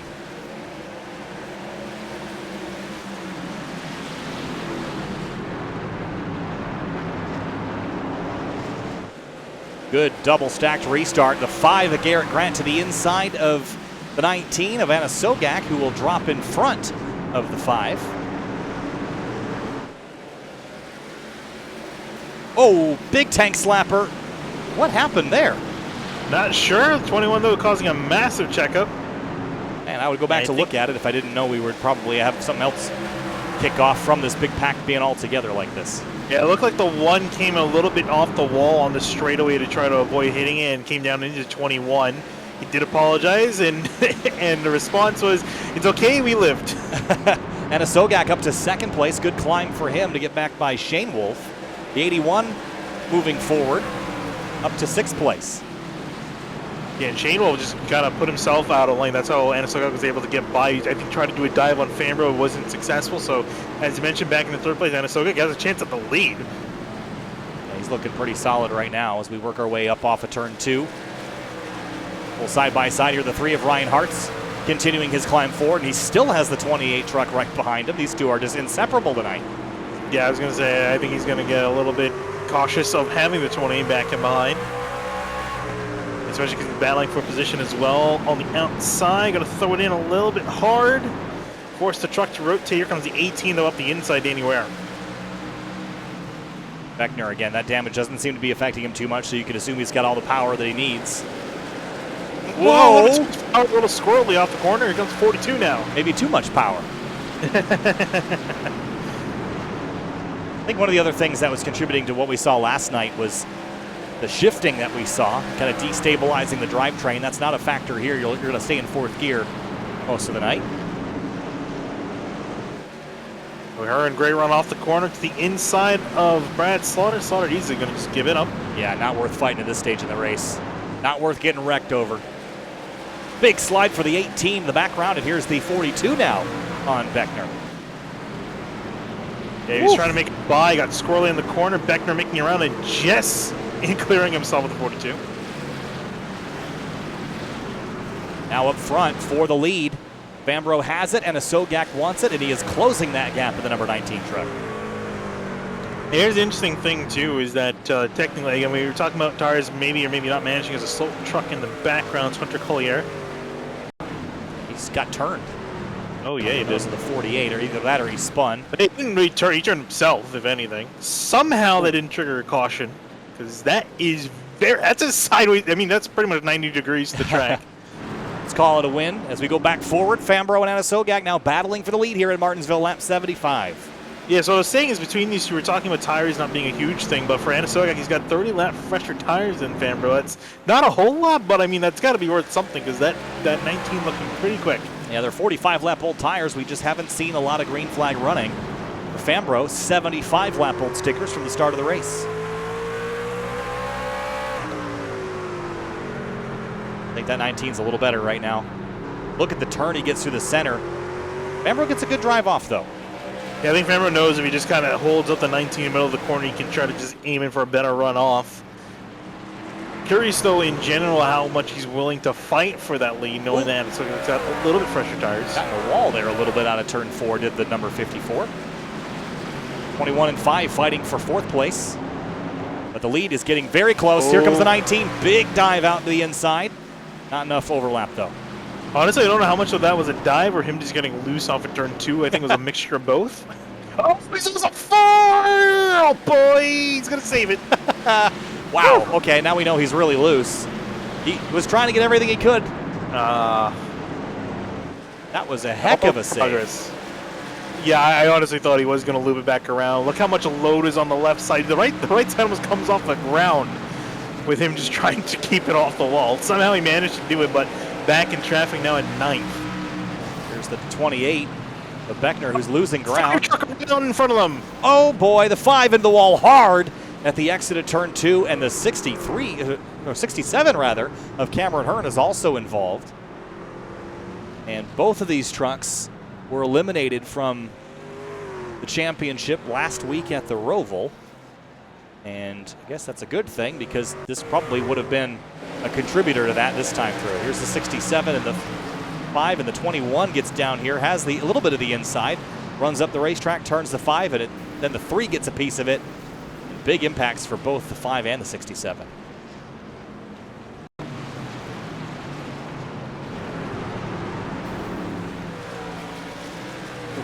Oh, the 28 got a piece of that too. Yeah, just off the right side door. It looked almost like Cameron Hearn, I think, just threw it into the right side wall, I think, just out of frustration. Not going to help. Either that or to try to get out of the way. No, not going to help the 28, though. That will add to the damage. So 100 laps to go. And Fambro finally hits pit lane, and this is the time that I would have come. So Fambro's kind of doing the Kyle Heyer playbook tonight. See if it works out for him. James Shanewoolf will take over the lead in that gorgeous number 31, the Elite Entertainment truck. Very solid indeed. So if Fambro wins the race, are you going to take credit for it? Probably. I would say that's a safe bet. I also find it amazing that he despite the amount of damage and incidents he's been in, the number 5 Garrett Grant has yet to come down pit lane. You're watching the Elwood Designs 180 from Martinsville. Kyle Heyer and Finny DeCuna from SimTV bringing you the 3rd round of 5 at the playoffs for the Area CNC Logging Truck Series playoffs. And we'd like to take this time to thank CNC Logging for their support of the CNC Logging Truck Series this season in area. Located in Boiling Springs, South Carolina, CNC Logging is your place to go for any of your logging needs. Got wood, big or small, summer or fall, we'll cut your log guaranteed. Working our way towards halfway, just about 10 laps away from the paperclip. And the paperclip has been given paper cuts tonight. A lot of angry folks. How long have you been waiting to say that? I just made it up just now, so you can give me credit or you can shame me for it, either however you're feeling. That sounds like something you've been holding on to for a very long time, waiting Everything for is a chance planned. to say. Everything. I just heard someone go boom big time. Yeah, I thought I heard that too. Is it the 28 truck? I think so. I see someone slow. 21? Maybe the 21 Air Wineland? No, I think it's the 28 of Beckner. Just rolled to a stop. Maybe not. Let's have a listen and a look. Oh, it was Beckner. Yeah, and that is not what he needed tonight. Again, thinking of the playoff scenarios with Beckner coming to the night 7th in the standings, this is going to, in the words of Vince Welch, the hammering you hear is the nail in the final coffin of the championship for Travis Beckner and the 5 of Garrett Grant going backwards. I also want to note Cameron Hernan has officially retired. Yeah, end of the night for him. Not a lot of expectations on the evening given his elimination from the playoffs, but either way, a disappointing night. That's 2 weeks in a row now for Hearn outside of the top 20. I thought my Vince Welch comment was funny. I was sad he didn't laugh at that. I was just trying to figure out what's happening. I honestly didn't hear it, so I apologize. It said something along the lines of, in the words of Vince Welch for the 28, that the hammering you hear is the nail in the final coffin for his championship hopes.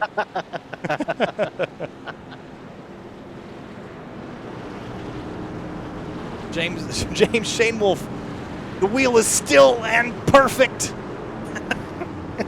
We'll see if it's going to be in 100 laps. 100 to go. I bet you there's going to be no still and perfect wheels for the next 95 laps. Here we go. Green flag back in the air. Shane Wolf, Slaughter, Hartz, Ware, Hallman, your top 5.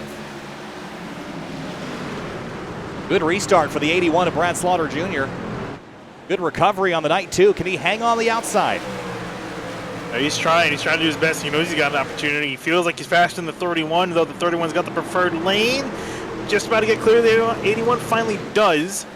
Does Brad Slaughter try to go back to the inside? No, he's going to stay in behind for now. Doesn't have the momentum to carry. Meanwhile, for third place, though, here comes the 3 battered and bruised. He is up into the top 5 again after the collision and the spin from the 28. It's got to settle and fall back in line. You know what, Justin? Oh, 56 around AJ Roderick. Caution out. 56 this time goes backwards hard in the fence. What happened? The outside of the 58 and the 42. Yeah, the 58 gets in the back of the 58's been at fault for something too, right? Yeah, it was the early incident. Yeah, with the 9.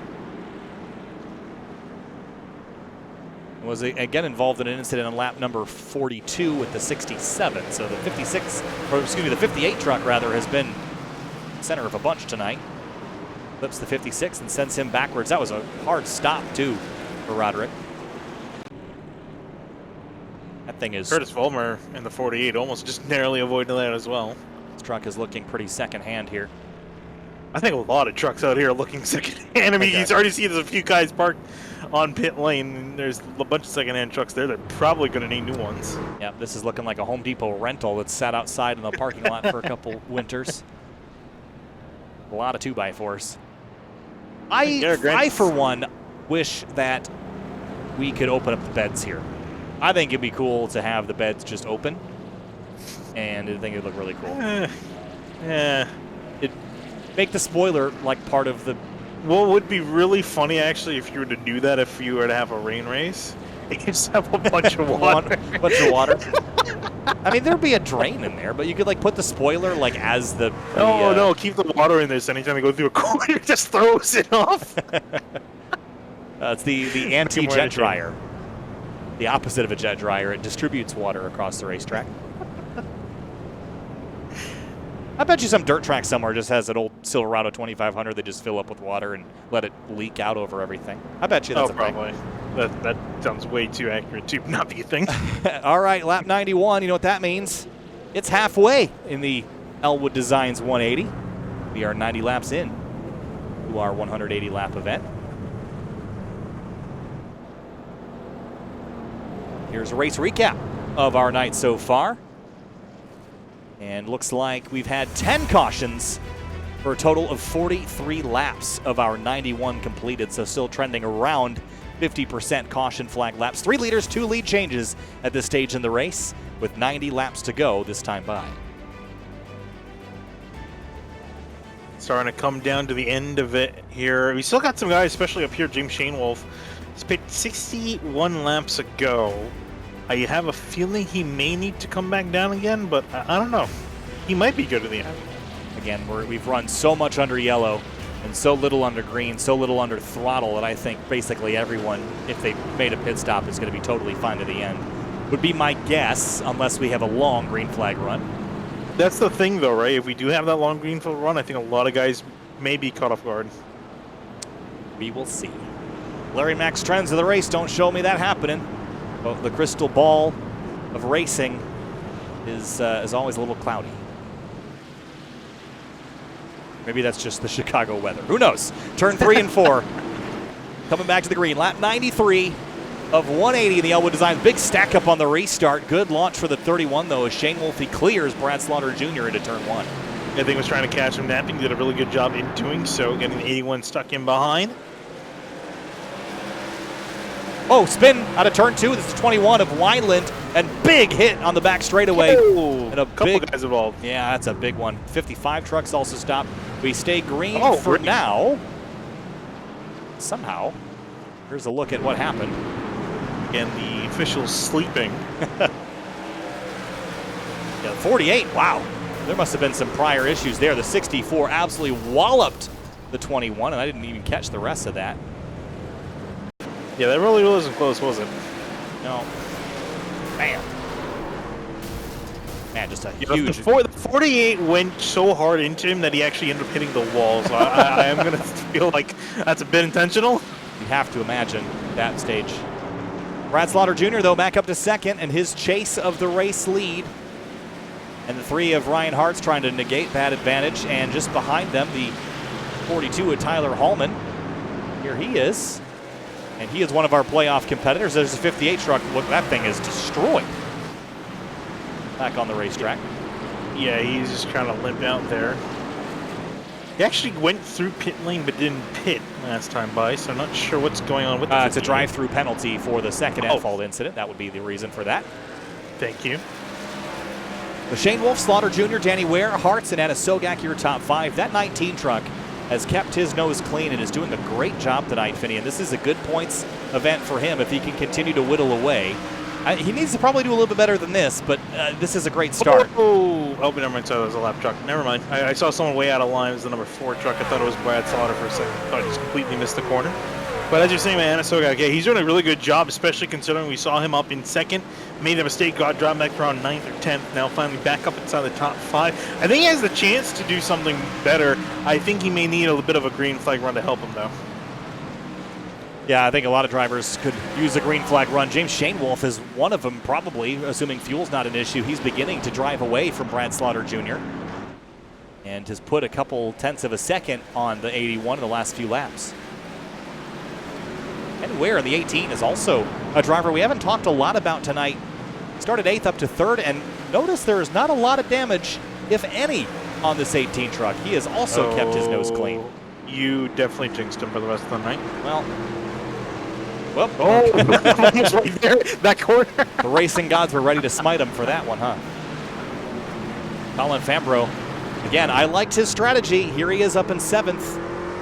And he pit at the right time. We're starting to get these longer green runs in. He's got fresher Goodyears than everybody else, and the 42 is under fire from him here right now in turn 4.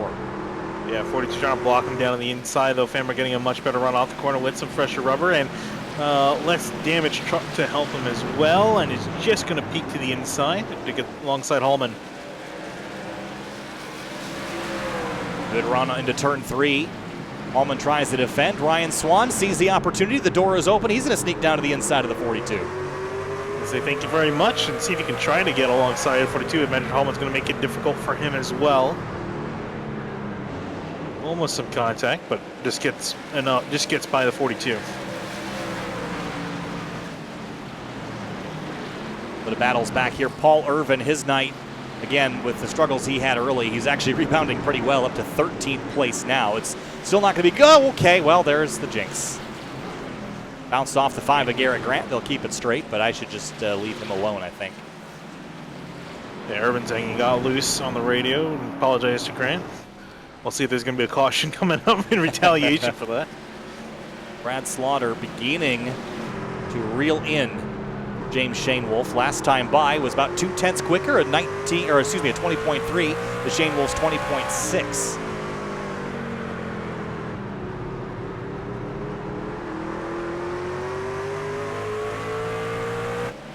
And how about this? AJ Roderick rebounding after that collision on the inside of the 98 behind the 48 of Curtis Vollmer. Ooh, so, sorry, the reason I was quiet, I just heard 48, Curtis Vollmer getting a black flag for the incident we saw that didn't bring out a caution. That's what I was trying to listen to, so he's going to have to come down for a penalty, and he is arguing with the officials over the radio. Not much to argue there, in my opinion. That was, if it was an accident, it was still worth penalizing, I think. It was significant enough that I think it's worth the penalty. So he will come on down pit lane, the 48. It will certainly put him in a bad spot for the rest of the night, provided goes a lap down. Here's the leaders, though. Brad Slaughter Jr. is closing on the 31. It took him a couple laps to get up to speed, but he is coming now. Let's see if he can hold on. I mean, we didn't really talk about James Shane Wolf a lot of his issues, or in the point standings, really, being 1 point out from the cutoff. He's doing really well. Gonna definitely give him a leg up going to the next round if he can finish at least anywhere inside the top 3. I think definitely has the pace to do so. He's been up here all night long. Certainly winning would cure all ills. Oh, missed the corner. And I think there's a lot of drivers that put a lot of emphasis on escaping this place with a win. I think Michigan next week is the more predictable of the two racetracks, I think, but it's also a little harder to control your own destiny at a place like Michigan. At least here, you have the ability to knock someone else out of the way. At Michigan, you can just get caught up in one of those big group crashes and it's game over. I know that can happen here too, but one wreck doesn't end your day. At Michigan, it certainly will. A bit of a tap on the ball for Shane Wolf as he's entering the corner. Yeah, he's struggling a little bit. You can tell he's driving on the edge, and Brad Slaughter Jr. looking a lot more composed at the moment. If you wanted to see someone driving on edge, you should have seen Slaughter driving at the Roval last week. It was basically a Formula Drift session. Did everything he can. I just had the onboard on him. He was just sliding around half the track trying to make up time. Well, he only finished 5th. It wasn't a bad run. His last win came back at Nashville on June 21st. He also won at Charlotte and Gateway earlier in the season, so he's got some wins to his name. Meanwhile, Shane Wolf this season, his only win has come all the way back at Daytona, and it's really been hit or miss. He's either been inside well, I guess it's silly to say inside the top 10 or out, but the last 3 finishes, a 2nd, a 4th, and a 24th at Talladega. Big slide there for Brad Slaughter Jr. and Danny Ware coming into the picture. So is the 3 of Hearts. They're all kind of condensing back on each other here. Yeah, the leaders got it to a little bit of a breakaway now, as you mentioned, condensing back in. Hartsey looked like he was catching Danny Ware for a little bit. He's lost pace with the the 18 truck. He's starting to reel himself back in. Brad Slaughter just completely missed 1 and 2, and now really starting to fall into the clutches of Ware. Yeah, again, it seems like it's cyclical right now. Shane Wolf will gain some ground, then Slaughter gains some ground. But then one or the other will slide backwards a little bit, and Danny Ware creeping up on the rear bumper of the 81, and then 3, who was strong early. The 28, by the way, that truck is going to be done for the night. That is catastrophic to his playoff hopes. It's going to have to be a win next week for him. Look at this battle into turn 1. Garrett Grant and Hunter Collier for 11th place. These guys going at it here. Grant looks like he's going to win that battle for now, as Collier is still trying to mount some pressure. Justin Anasogak, by the way, in the 19, putting a little bit of pressure on Ryan Hart. So the top 5 kind of all within about a 1.5 seconds. And the last time by, Anasogak was quicker than everybody in front of him. That time through, he was kind of dead even. The quickest in the top 5 on lap 117 was Brad Slaughter Jr. Colin Fambro behind Anasogak, really loose in the corner. I think was trying to wool himself up because Anasogak was also a little bit loose and had a checkup. So that could have been dangerous right there. But everyone, pretty much the entire top 7, all nose to tail. Just as it's about to start getting racy here, as we're about to get under 60 laps to go. And also leaders too, approaching lap traffic for the first time. Yeah, that'll be interesting to see how that works out. Danny Ware in the fence. Hearts smelling blood in the water here as the leaders get into lap traffic. That's the Ford truck up the track. Matt Cochran, by the way, the 48 looks like he's retired the truck. A lot of people scampering around the 4. He's real slow. He's got a ton of damage, but able to keep it out of the way as Brad Slaughter Jr. is close enough to strike. So is Ryan Hartz. Big wiggle out of turn 2, though. Yeah, it's a thing though, right? Everyone's getting a little bit antsy on the throttle, getting your truck loose. You've seen a lot of guys wrecking sideways loose. Oh! Off the corner. That slaughter right there. Wow. He caught it, but that's a wake-up call. Be a little more cautious on the throttle because you might not catch it next time.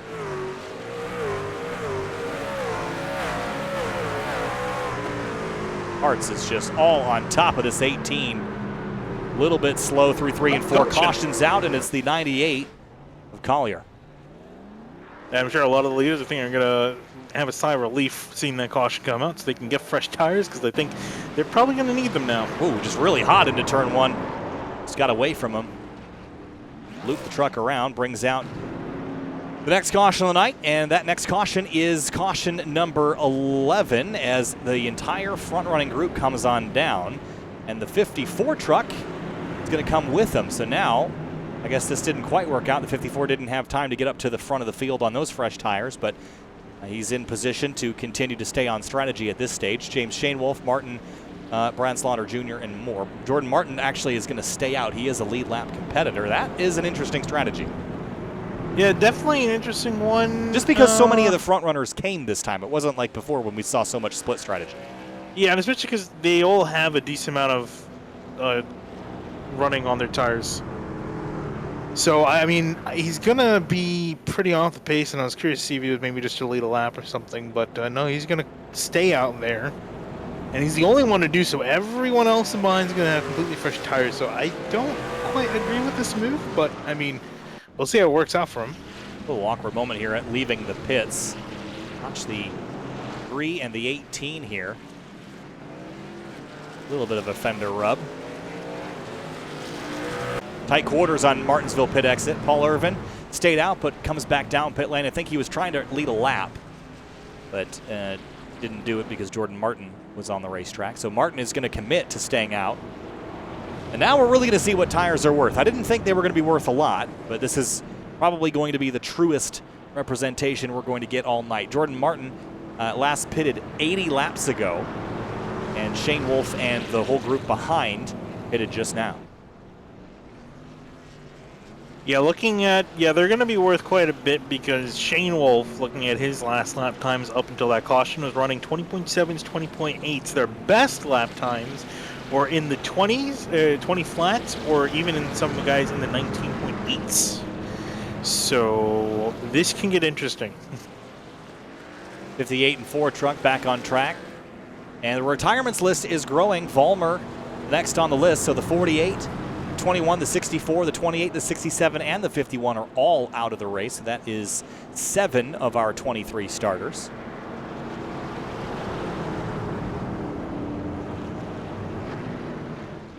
Jordan Martin will lead us to green. He's going to be on the inside. This is one of those moments when I think the outside will be a strong lane on the restart, just because there won't be a lot of grip to be had on the inside with the tires as old as Jordan's. But the challenge for Shainwolf is not to pinch the 11 too far down when he knows he won't have optimal grip. Yeah, I was just about to say that's exactly what he needs to do, is make sure that he doesn't keep him down too far. And also, you just got to watch out and just hope the 11 tries to makes the corner. Because if he's trying to outrace the 31, he might outbrake himself and go flying into him. So it's going to be a big risk for Shainwolf, depending on where he is. Pace truck pulls off, lap 126 of 180. Getting down to the nitty-gritty here. Green flag. Jordan Martin fires off early to try to use that advantage the best he can. Chops the nose of the 31, who's not going to take it. He put a lot of pressure on the 11 into turn 1, but couldn't quite get overlap here, though, out of turn 2. Throttle down. Daniel trying to get better traction off the corner, couldn't quite get there. The 11 running him down to the apex of the corner, not giving him any room. Shainwolf still trying to make something happen. Here comes Brad Slaughter up the inside of Shainwolf. What a drive from Slaughter out of turn 4. And now he will be alongside the 31, can use the 11 as a pick. What a great racecraft move there by the points leader. How is Martin going to defend this? He's got 2 trucks to worry about now. Slides up the track. Oh, this is going to be contact. He slides out of the way. The 31 and 81 get by. And bye-bye Jordan Martin into traffic. Yeah, that's all she wrote for the 11. Who's Slaughter giving just a little bit of a tap to the back of Shainwolf. Back up front. 31 and 81, vying for the top spot. Ryan Hartz, they've cycled back. They've pushed the 11 all the way back to 7th place by now. The 19 and Sogak gets by to the inside, continues his solid day, back in 6th place right now, and now the 42 of Tyler Hallman working by the 11. This is not a strategy that is playing out for the 11 Silverado. Yeah, I was a little surprised that he decided to do this strategy because he was running up in around 7th or 8th before that caution came out. So, I mean, he would have been pretty much around where he is right now with fresher tires. The problem is he's probably going to drop even further back. Again, every other driver pretty much came in and pit under that last caution to get fresh tires. So he's going to drop through the field. Yeah, there was a point when I said stay out all the way, but once we get that long green flag running, it's time to come down for tires, and that seems like the prevailing move that everybody has elected to do. Shane Wolf again, shortly after the restart, is beginning to build the slightest gap on Brad Slaughter Jr., but this has ebbed and flowed all night long. An intense battle also going on in the midfield between Fambro, Sogak, and Hallman. Hallman also, haven't really talked a lot of him in the championship picture, but he is in the middle of it. He's currently 6th, 4 points in behind, but having a pretty good day. The problem is also Fambro and Sogak are also having good days, and they're all around that cutoff. Sogak to the inside of Colin Fambro for 5th. Fambro gave him the line, but Sogak couldn't complete the deal. Whoa, they're going to make contact down the straightaway, and that time he'll get it done. Will the 54 like that, though? That would look like he was coming for retaliation. Oh, this 19's going to have to look in his mirror because he looks angry, that 54. Well, he might have to let that one go for now, but that was a frustrating situation, I think. I don't think Sogak meant to get into the back of him there, but kind of hooked him into the fence. Meanwhile, for the lead, look at Shane Wolf now struggling to drive away. Slaughter has reeled him back in. The question is, does he have enough to make a move without resorting to physicality? We're getting to the point where physicality might be on the table. Last 15 minutes of green flag racing. Big dive to the inside of Cochran in the 4. He gets out of the way. Still got another truck ahead of them. That is Ed Robertson just down the road. Robinson. So he's also going to be a factor. Oh, the leader's going to spin up the racetrack, and the 31 out of the groove. He gets back rolling, but lost control and gives up 1, 2, 3 spots, maybe 4. Yeah, I think he just either was mirror driving or something. Just a lapse in concentration. Just threw it in a little too hard. Good catch.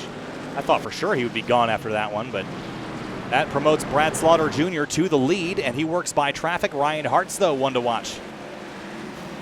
Yeah, Hartz not trying to reel him back in. We haven't seen Hartz be much of a factor since the opening laps, and then he had his contact, his few incidents that dropped him back to the order, and is finally back here.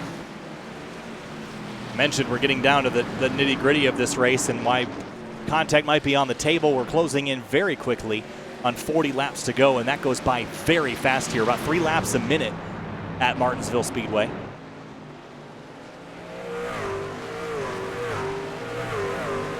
Gordon Martin side by side with AJ Roderick. He drops to 12th. Martin does. Roderick up to 11th.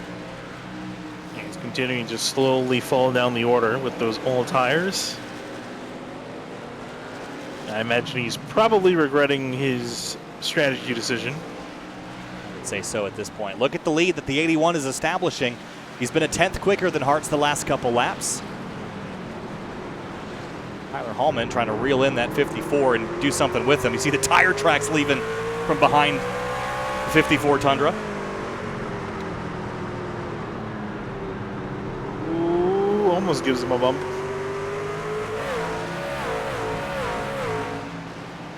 This is just so close, so nip and tuck right now. Yeah, and again, all these guys, the 42, the 54, and the 19, all nose to tail in the points as well. So a very intense battle between them. And even you can throw it again, Hartz and Slaughter up in front. They're just trying to extend their points leads and give themselves a bit more of a gap going to the next round. How about Paul Irvin, by the way? He is inside the top 10. Now, this isn't going to be great points night if things finish as they are because he's so far behind the other playoff competitors, but in terms of finishing positions, he's recovered pretty nicely from those crashes he was involved in earlier. Oh, he definitely has. It's definitely going to be a decent run, but he doesn't need a decent run, especially when considering all of his other championship competitors are directly ahead of them, save for Beckner. You know, Shane Wolf turns around turn 4, spun out, and right in front of the 58 gets back rolling.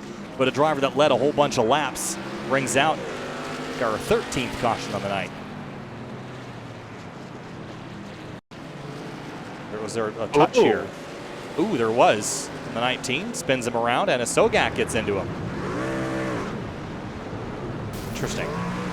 Yeah, it looked like they just kind of found each other on the same bit of racetrack. I don't think really any malice out of that move. I think what happened was the 19 hit the curb and went up the track, and the 31 came down a little. I also saw the 19 kind of stomp on the brakes. I think he realized he was going to understeer into the 31, hit the brakes, and then obviously understeered when he hit the brakes. So I think that was a part of it too. I think the curb might have contributed as well. But it brings out our 12th caution. My mistake there. As the 9 will hit pit lane, so will a few others. It's like Irvin, and then the 19 of Anna Sogak will also come down pit road. Ooh. Anna Sogak getting the band, not the band hammer, but he's getting the gavel swung down on him. Yeah, that was kind of expected. I mean, he did cause the collision. It was tight quarters down there at turn 3, but you got to race within the bounds. So and taking advantage of that and gonna get fresh tires at least. Yep. So this is the restart when Brad Slaughter Jr.'s got to watch his mirrors, because this is when people will start to get rough and rowdy, knowing that they haven't gotten to the lead yet or haven't gotten to the lead in a while. They're going to run out of opportunities and run out of restarts to make passes. I don't think it's going to get incredibly physical yet, but I could expect a bump and run or two in the next 20 or 30 laps. Yeah, that's what we're talking about. We had some decent green flag runs. Get down to the end of it here, just over 30 laps to go, is where guys start to get a little bit rowdy, a little bit rough, especially the guys who need some good points finishes, maybe willing to move people out of the way. Danny Ware is not a playoff competitor, the only one not running for a championship inside the top 5. Ryan Swan is also not a playoff competitor, neither is Sean Mitchell. So Fambro and Hallman, they're in pretty good spots, but if I'm Shane Wolf, Irvin, and a Sogak, and obviously Beckner's out of the race, especially Irvin and a Sogak, I'm going to be charging pretty hard. What we've seen, though, is that, you saw the 19 trying to move forward. He ended up causing a collision. It costs him a lot. That's the point of the penalty, is to discourage aggression. So you have to weigh that when you're moving forward here in the final 30 or so laps, that if you make a move that you might later regret, you're going to get yourself a penalty for it. So you have to be very cautious that any move that you make isn't going to put you in harm's way for a penalty or retaliation. Yeah, I was going to say that too, because drivers will also police you. And it doesn't take you to crash somebody for them to retaliate. We've already seen just a bump or two, and that's all it'll take to turn the world against you.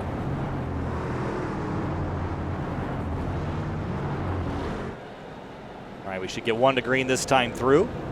Indeed we do. So Brad Slaughter Jr., Ryan Hartz, Danny Ware, Fambro, and Hallman, your top 5. I've just also noticed I've been saying indeed a bunch. Thanks, Finian. Appreciate that. You're welcome. I've stolen your thing.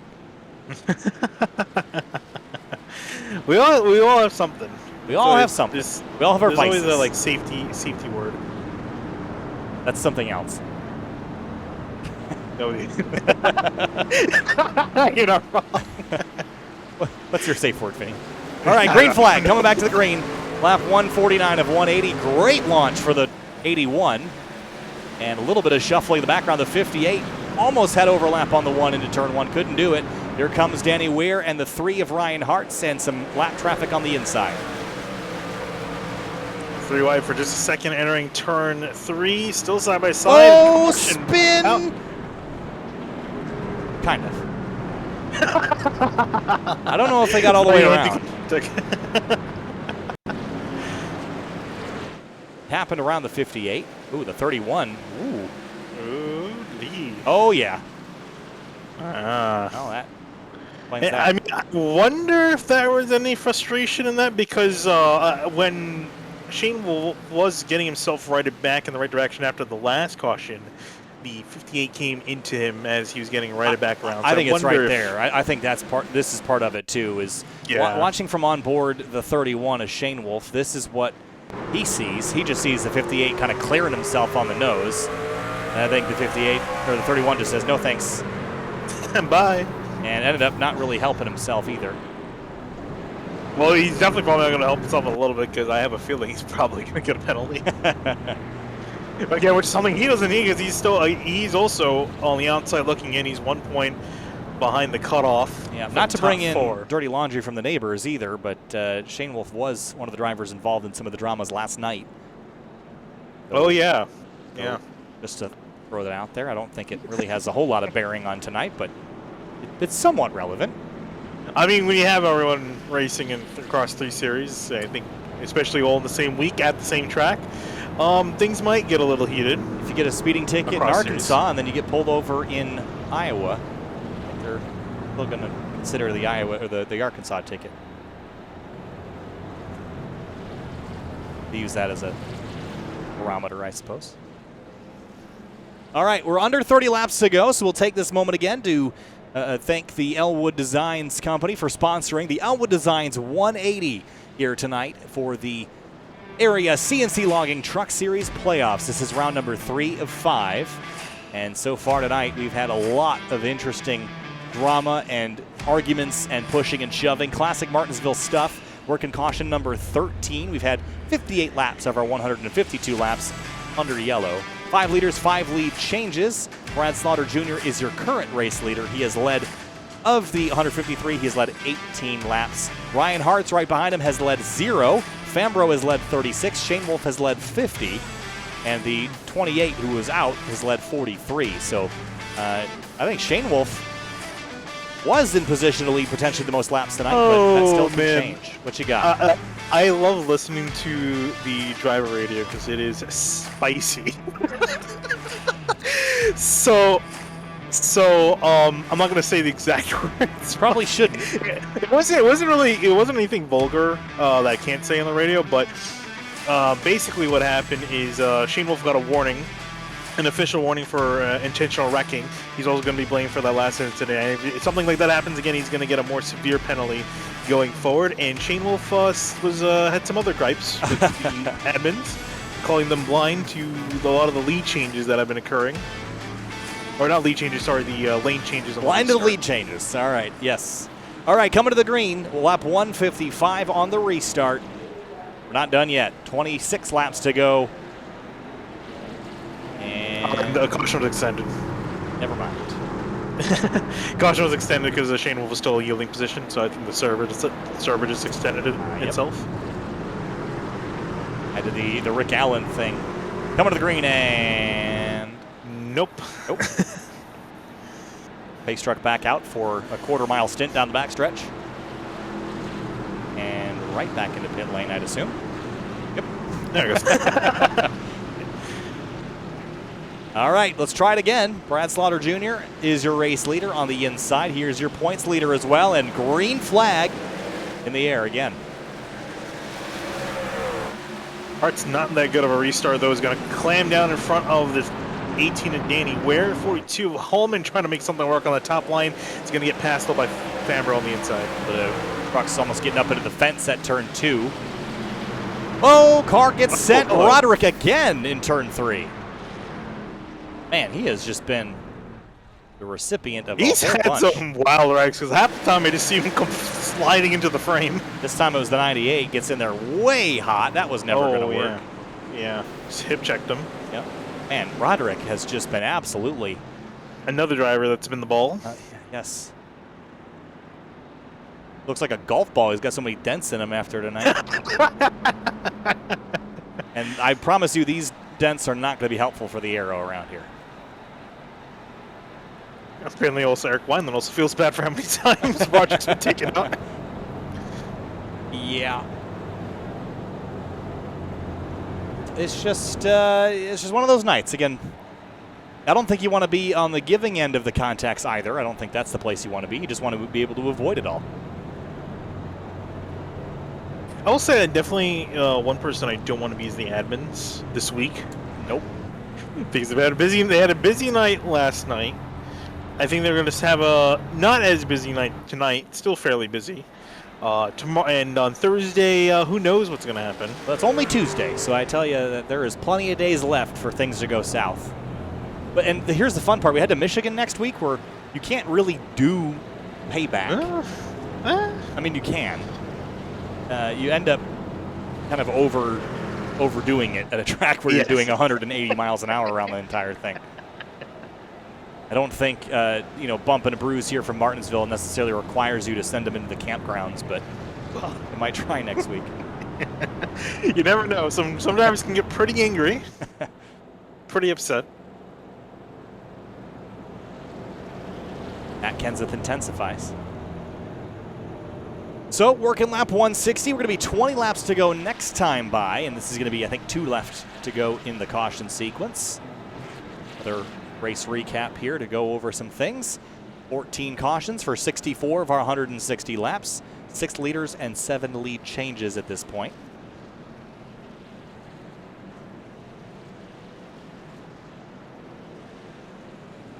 Maximum pain relief up there in the top right. That might be handy for a couple of the drivers. AJ Roderick might need some for his neck.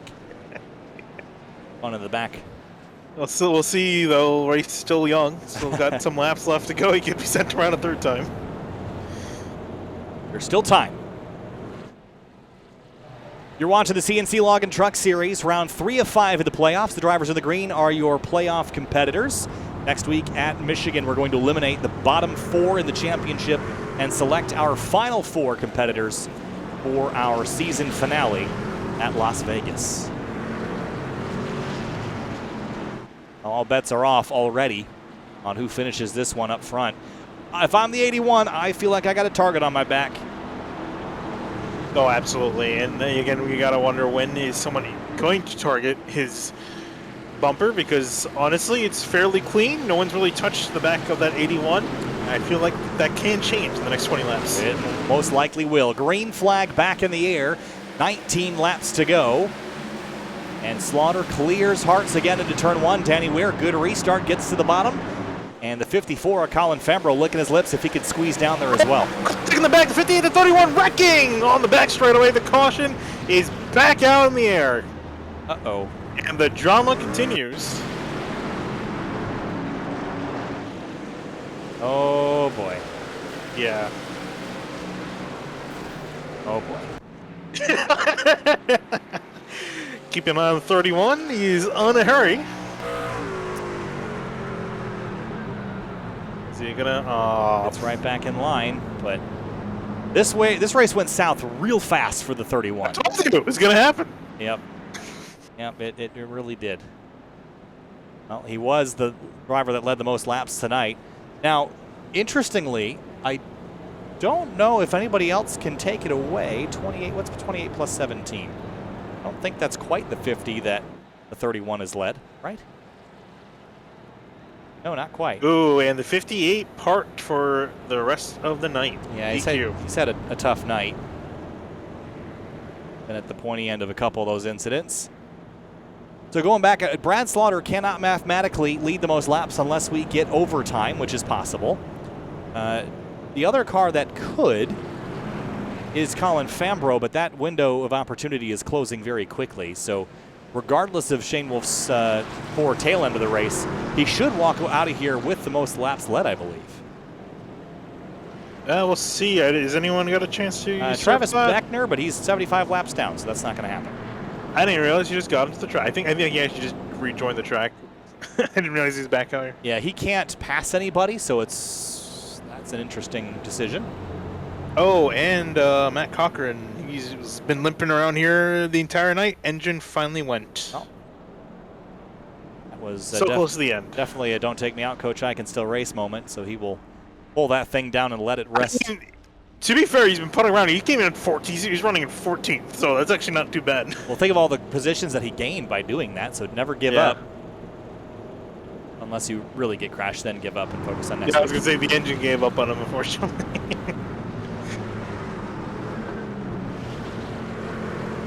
Man, I can't wait for electric racing when someone's sponsored by Energizer. And then there's like electric mileage races. And there's all the jokes about it, and it keeps going and going and going and going. I'm stupid like that. I think that'd be hilarious.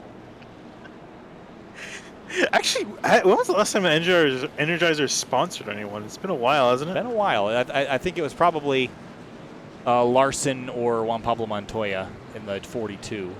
Oh, yeah, you're right about that. Yeah, I remember. I love those ads. They don't make a lot of ads. Did you know that the Energizer Bunny in the ads is actually a real thing? It wasn't CGI, at least not in its early years. It was a real mechanical. You were there for this, right? When Grant Yes. Imahara came to Binghamton? Yes, Yeah. Grant Imahara from the Mythbusters was one of the people that worked on the Energizer Bunny project, and that's information that nobody ever wanted to know, but now they know. So Now you guys know it all. All right, 13 to go this time through. Last couple laps here from Martinsville. The 81 Start from the outside.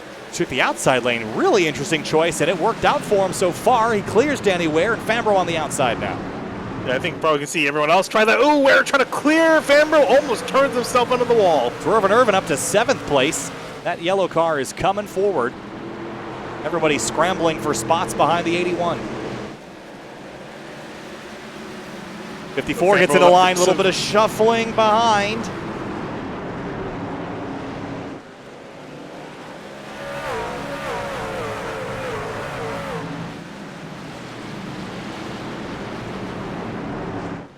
'81 leads out of turn 4 now, 11 laps to go. Danny Ware, Fambro, Hart, Swan, and then Swervin Irvin up into 7th place. And he's going for Hallman next. He might be able to go jump another spot here. Yeah, he's been really trying to make that outside lane work to at least move some sort of spots up. He's been mildly successful. He's just trying to get clear of the 11 who's been trying to pass him since the restart. I think Irvin might get a decent run here, but Martin's still on that inside. 10 laps to go, and Brad Slaughter Jr. came into the night leading the points. He got wrecked early. He has rebounded very, very nicely. And now he has a non-playoff competitor on his bumper. That is an ideal scenario, I'd say, as long as that gap stays over half a second. Go in behind Anasogak on the outside of Irvin. Irvin will try to go to the inside to get past 11, open the way up for the 19 to try to work on through. And the 31 going to punt Irvin a little bit. Oh, Anasogak almost gets turned off the nose. Everybody scatters. They keep it straight. And the They're 31. all three of them championship competitors as well. Side by side down the front straightaway. 8 laps to go, and the 31 hits the 9 truck again. Oh. Great save by Irvin there. We'll say a little bit of net code on that second contact. Yeah, Irvin's going to lose another spot here to Bobby Tinch. He was having a good run, but it's going all wrong here in the late stages. 7 laps to go, getting very close to the point where if we get a caution, we'll be going overtime. We get one attempt here.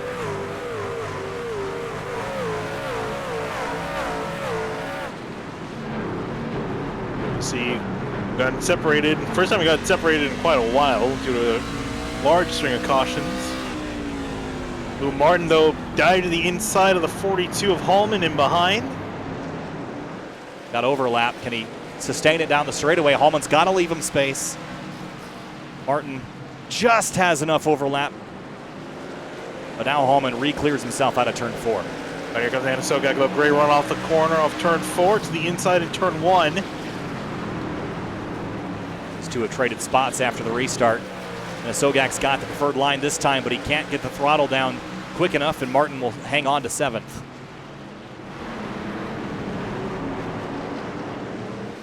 Five laps to go. Make it 4. Brad Slaughter Jr. leads the way by 0.6 of a second. And if it stays green, he's going to be home free, but you just can't count on that with this few laps to go.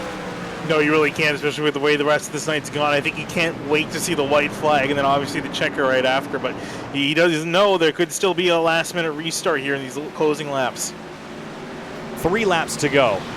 Becoming more and more real for the 81 every moment. The 31, big slide into turn 1. Trying to get a hold of A.J. Roderick's 9th place. Now 2 laps to go this time by. Half a mile until Brad Slaughter Jr. will see the white flag here at Martinsville. Hoping and praying nothing, no shenanigans go on in behind him. Coming back around to the last lap. Brad Slaughter Jr., the points leader, comes into the night, falls backward, but now he will take the Elwood Designs white flag. One more time around here at Martinsville. It's guaranteed a green flag finish. The 19 and the 11 still battle for 7th place behind Hallman. The 81, though, will add to his win total here at Martinsville Speedway tonight. He will go into the final round of the championship. He will be one of your final 4. Brad Slaughter Jr. wins at Martinsville. Doing that battle across the line close. Anasogak just going to get Martin as he crosses the line for 7th place. Great run there by the 19, but not in the top 4 of the playoff competitors. But Brad Slaughter Jr., what a drive by him tonight. He had an up and down evening, had a bunch of damage, but over the course of the night repaired some of it and managed to get out front and walk away with the win. Danny Ware, Colin Fambro, Ryan Hartz, Ryan Swan, the rest of your top 5. Survival. And coming out the other side and rebounding. That's what it took for Brad Slaughter Jr. Again, walked into the night with what I would consider a reasonable lead, 21 points over Ryan Hartz. And he had 3 wins coming into the night. He will walk out with 4. Previous really solid effort. Yeah, previous wins came at Nashville, Gateway, and Charlotte. Yep, there goes the engine. And the engine's done on that truck, so that will be all he's got in terms of a burnout tonight. Here's a look at your race results tonight from Martinsville.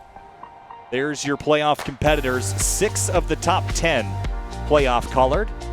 And then you have to look to Paul Irvin in 11th in the 9 truck, and the 28 of Travis Beckner.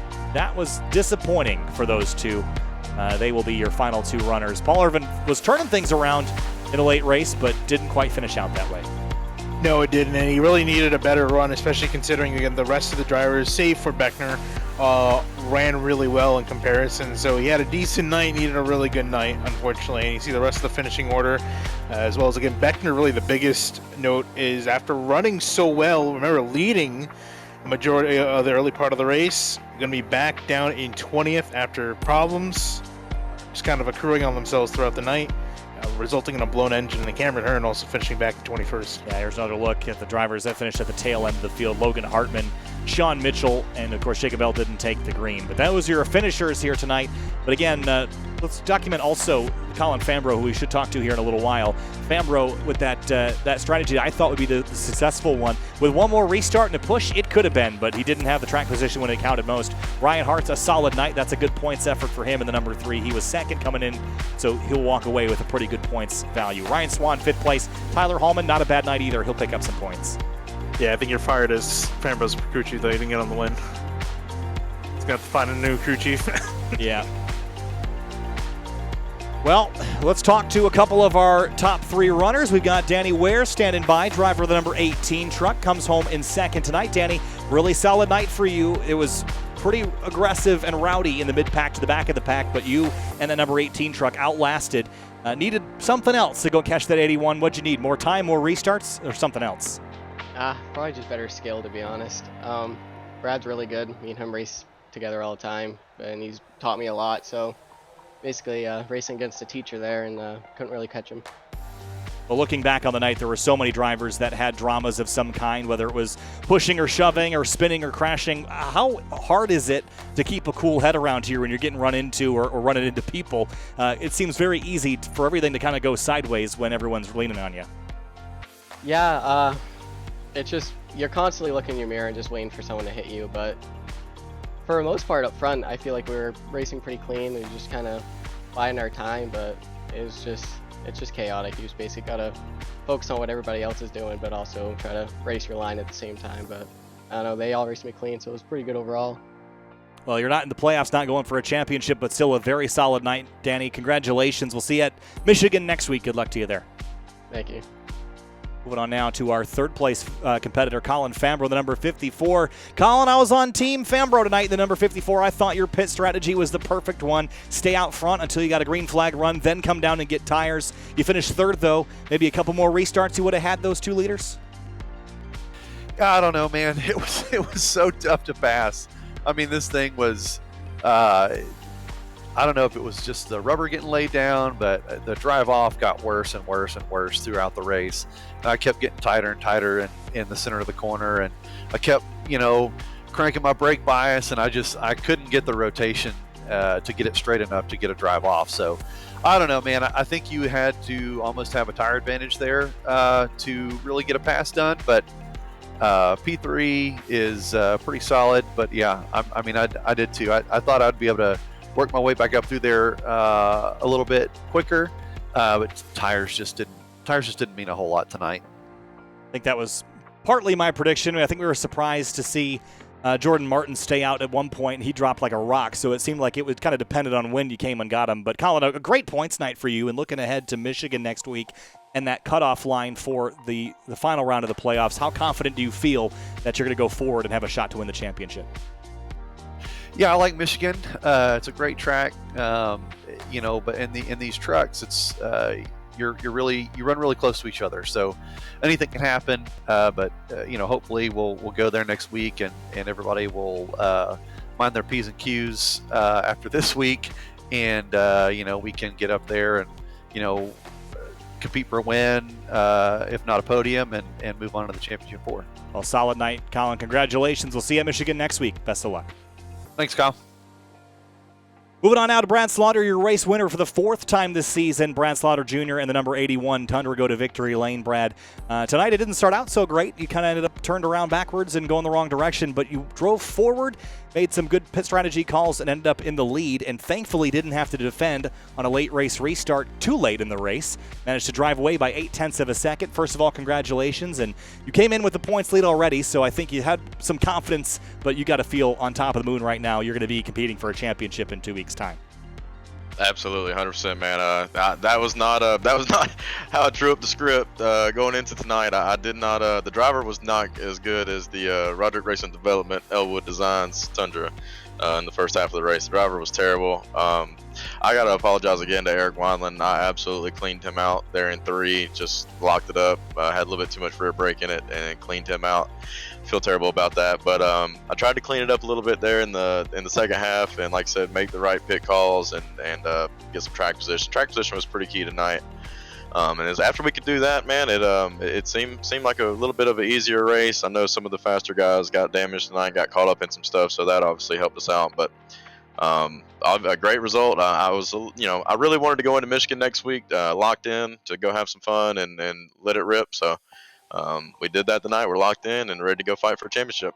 Well, it's obviously going to put you in a great spot for the final race. That's at Las Vegas in 2 weeks. Looking at the other wins this season, this is your first time really getting one on a short track. So as you look forward to Las Vegas, you got to feel pretty confident that you can get it done in the 1.5 mile track there. Absolutely. That's kind of my bread and butter. That's what I love, the 1.5 mile racetracks. That's where I feel like I'm best at. The short tracks, they're not my best. Any track with heavy braking, normally I don't do very well at. I feel like I just kind of hit my rhythm there at the end of the race and just kind of settled down and wasn't really pushing the truck too hard. But, yeah, I was just as surprised as anybody else that I was able to pull this off. Well, we weren't surprised. Brad was leading the championship, but didn't surprise us. Congratulations. We'll see you at Michigan next week. Have some fun out there. Thank you, guys. Thank you to everybody that tuned in. Appreciate y'all. Do a great job up here in the booth. Thanks, Brad. We'll see you next week. See you. All right, Finney, and that wraps things up for tonight. Got wild at some points, but debrief on Martinsville. We head into Michigan next week. Another cutoff race for the CNC Logging Truck Series playoffs. That'll be a fun one. Indeed, I'm looking forward to seeing how this playoff picture plays out, especially because Beckner, he's going to be in a pretty much a must-win situation. We saw Paul Orban. I think he's going to probably fall out of the top 4, and I think you could probably move Shane Wolf in, but it's all going to be fairly close for that last spot. I think Fambro, Hartz, and Slaughter are going to be fairly good looking into the next round. That last spot, though, is quite a few guys. Think about at least 3 or 4 that have a solid shot at getting that final spot, and they're all going to be duking out for their last chance next week. We'll see you there next week for the CNC Logging Truck Series playoffs. Thanks so much for watching. See you on Thursday for the Lodgebox Series. Another round at Martinsville. We'll see you on Thursday, twitch.tv/Area iRacing.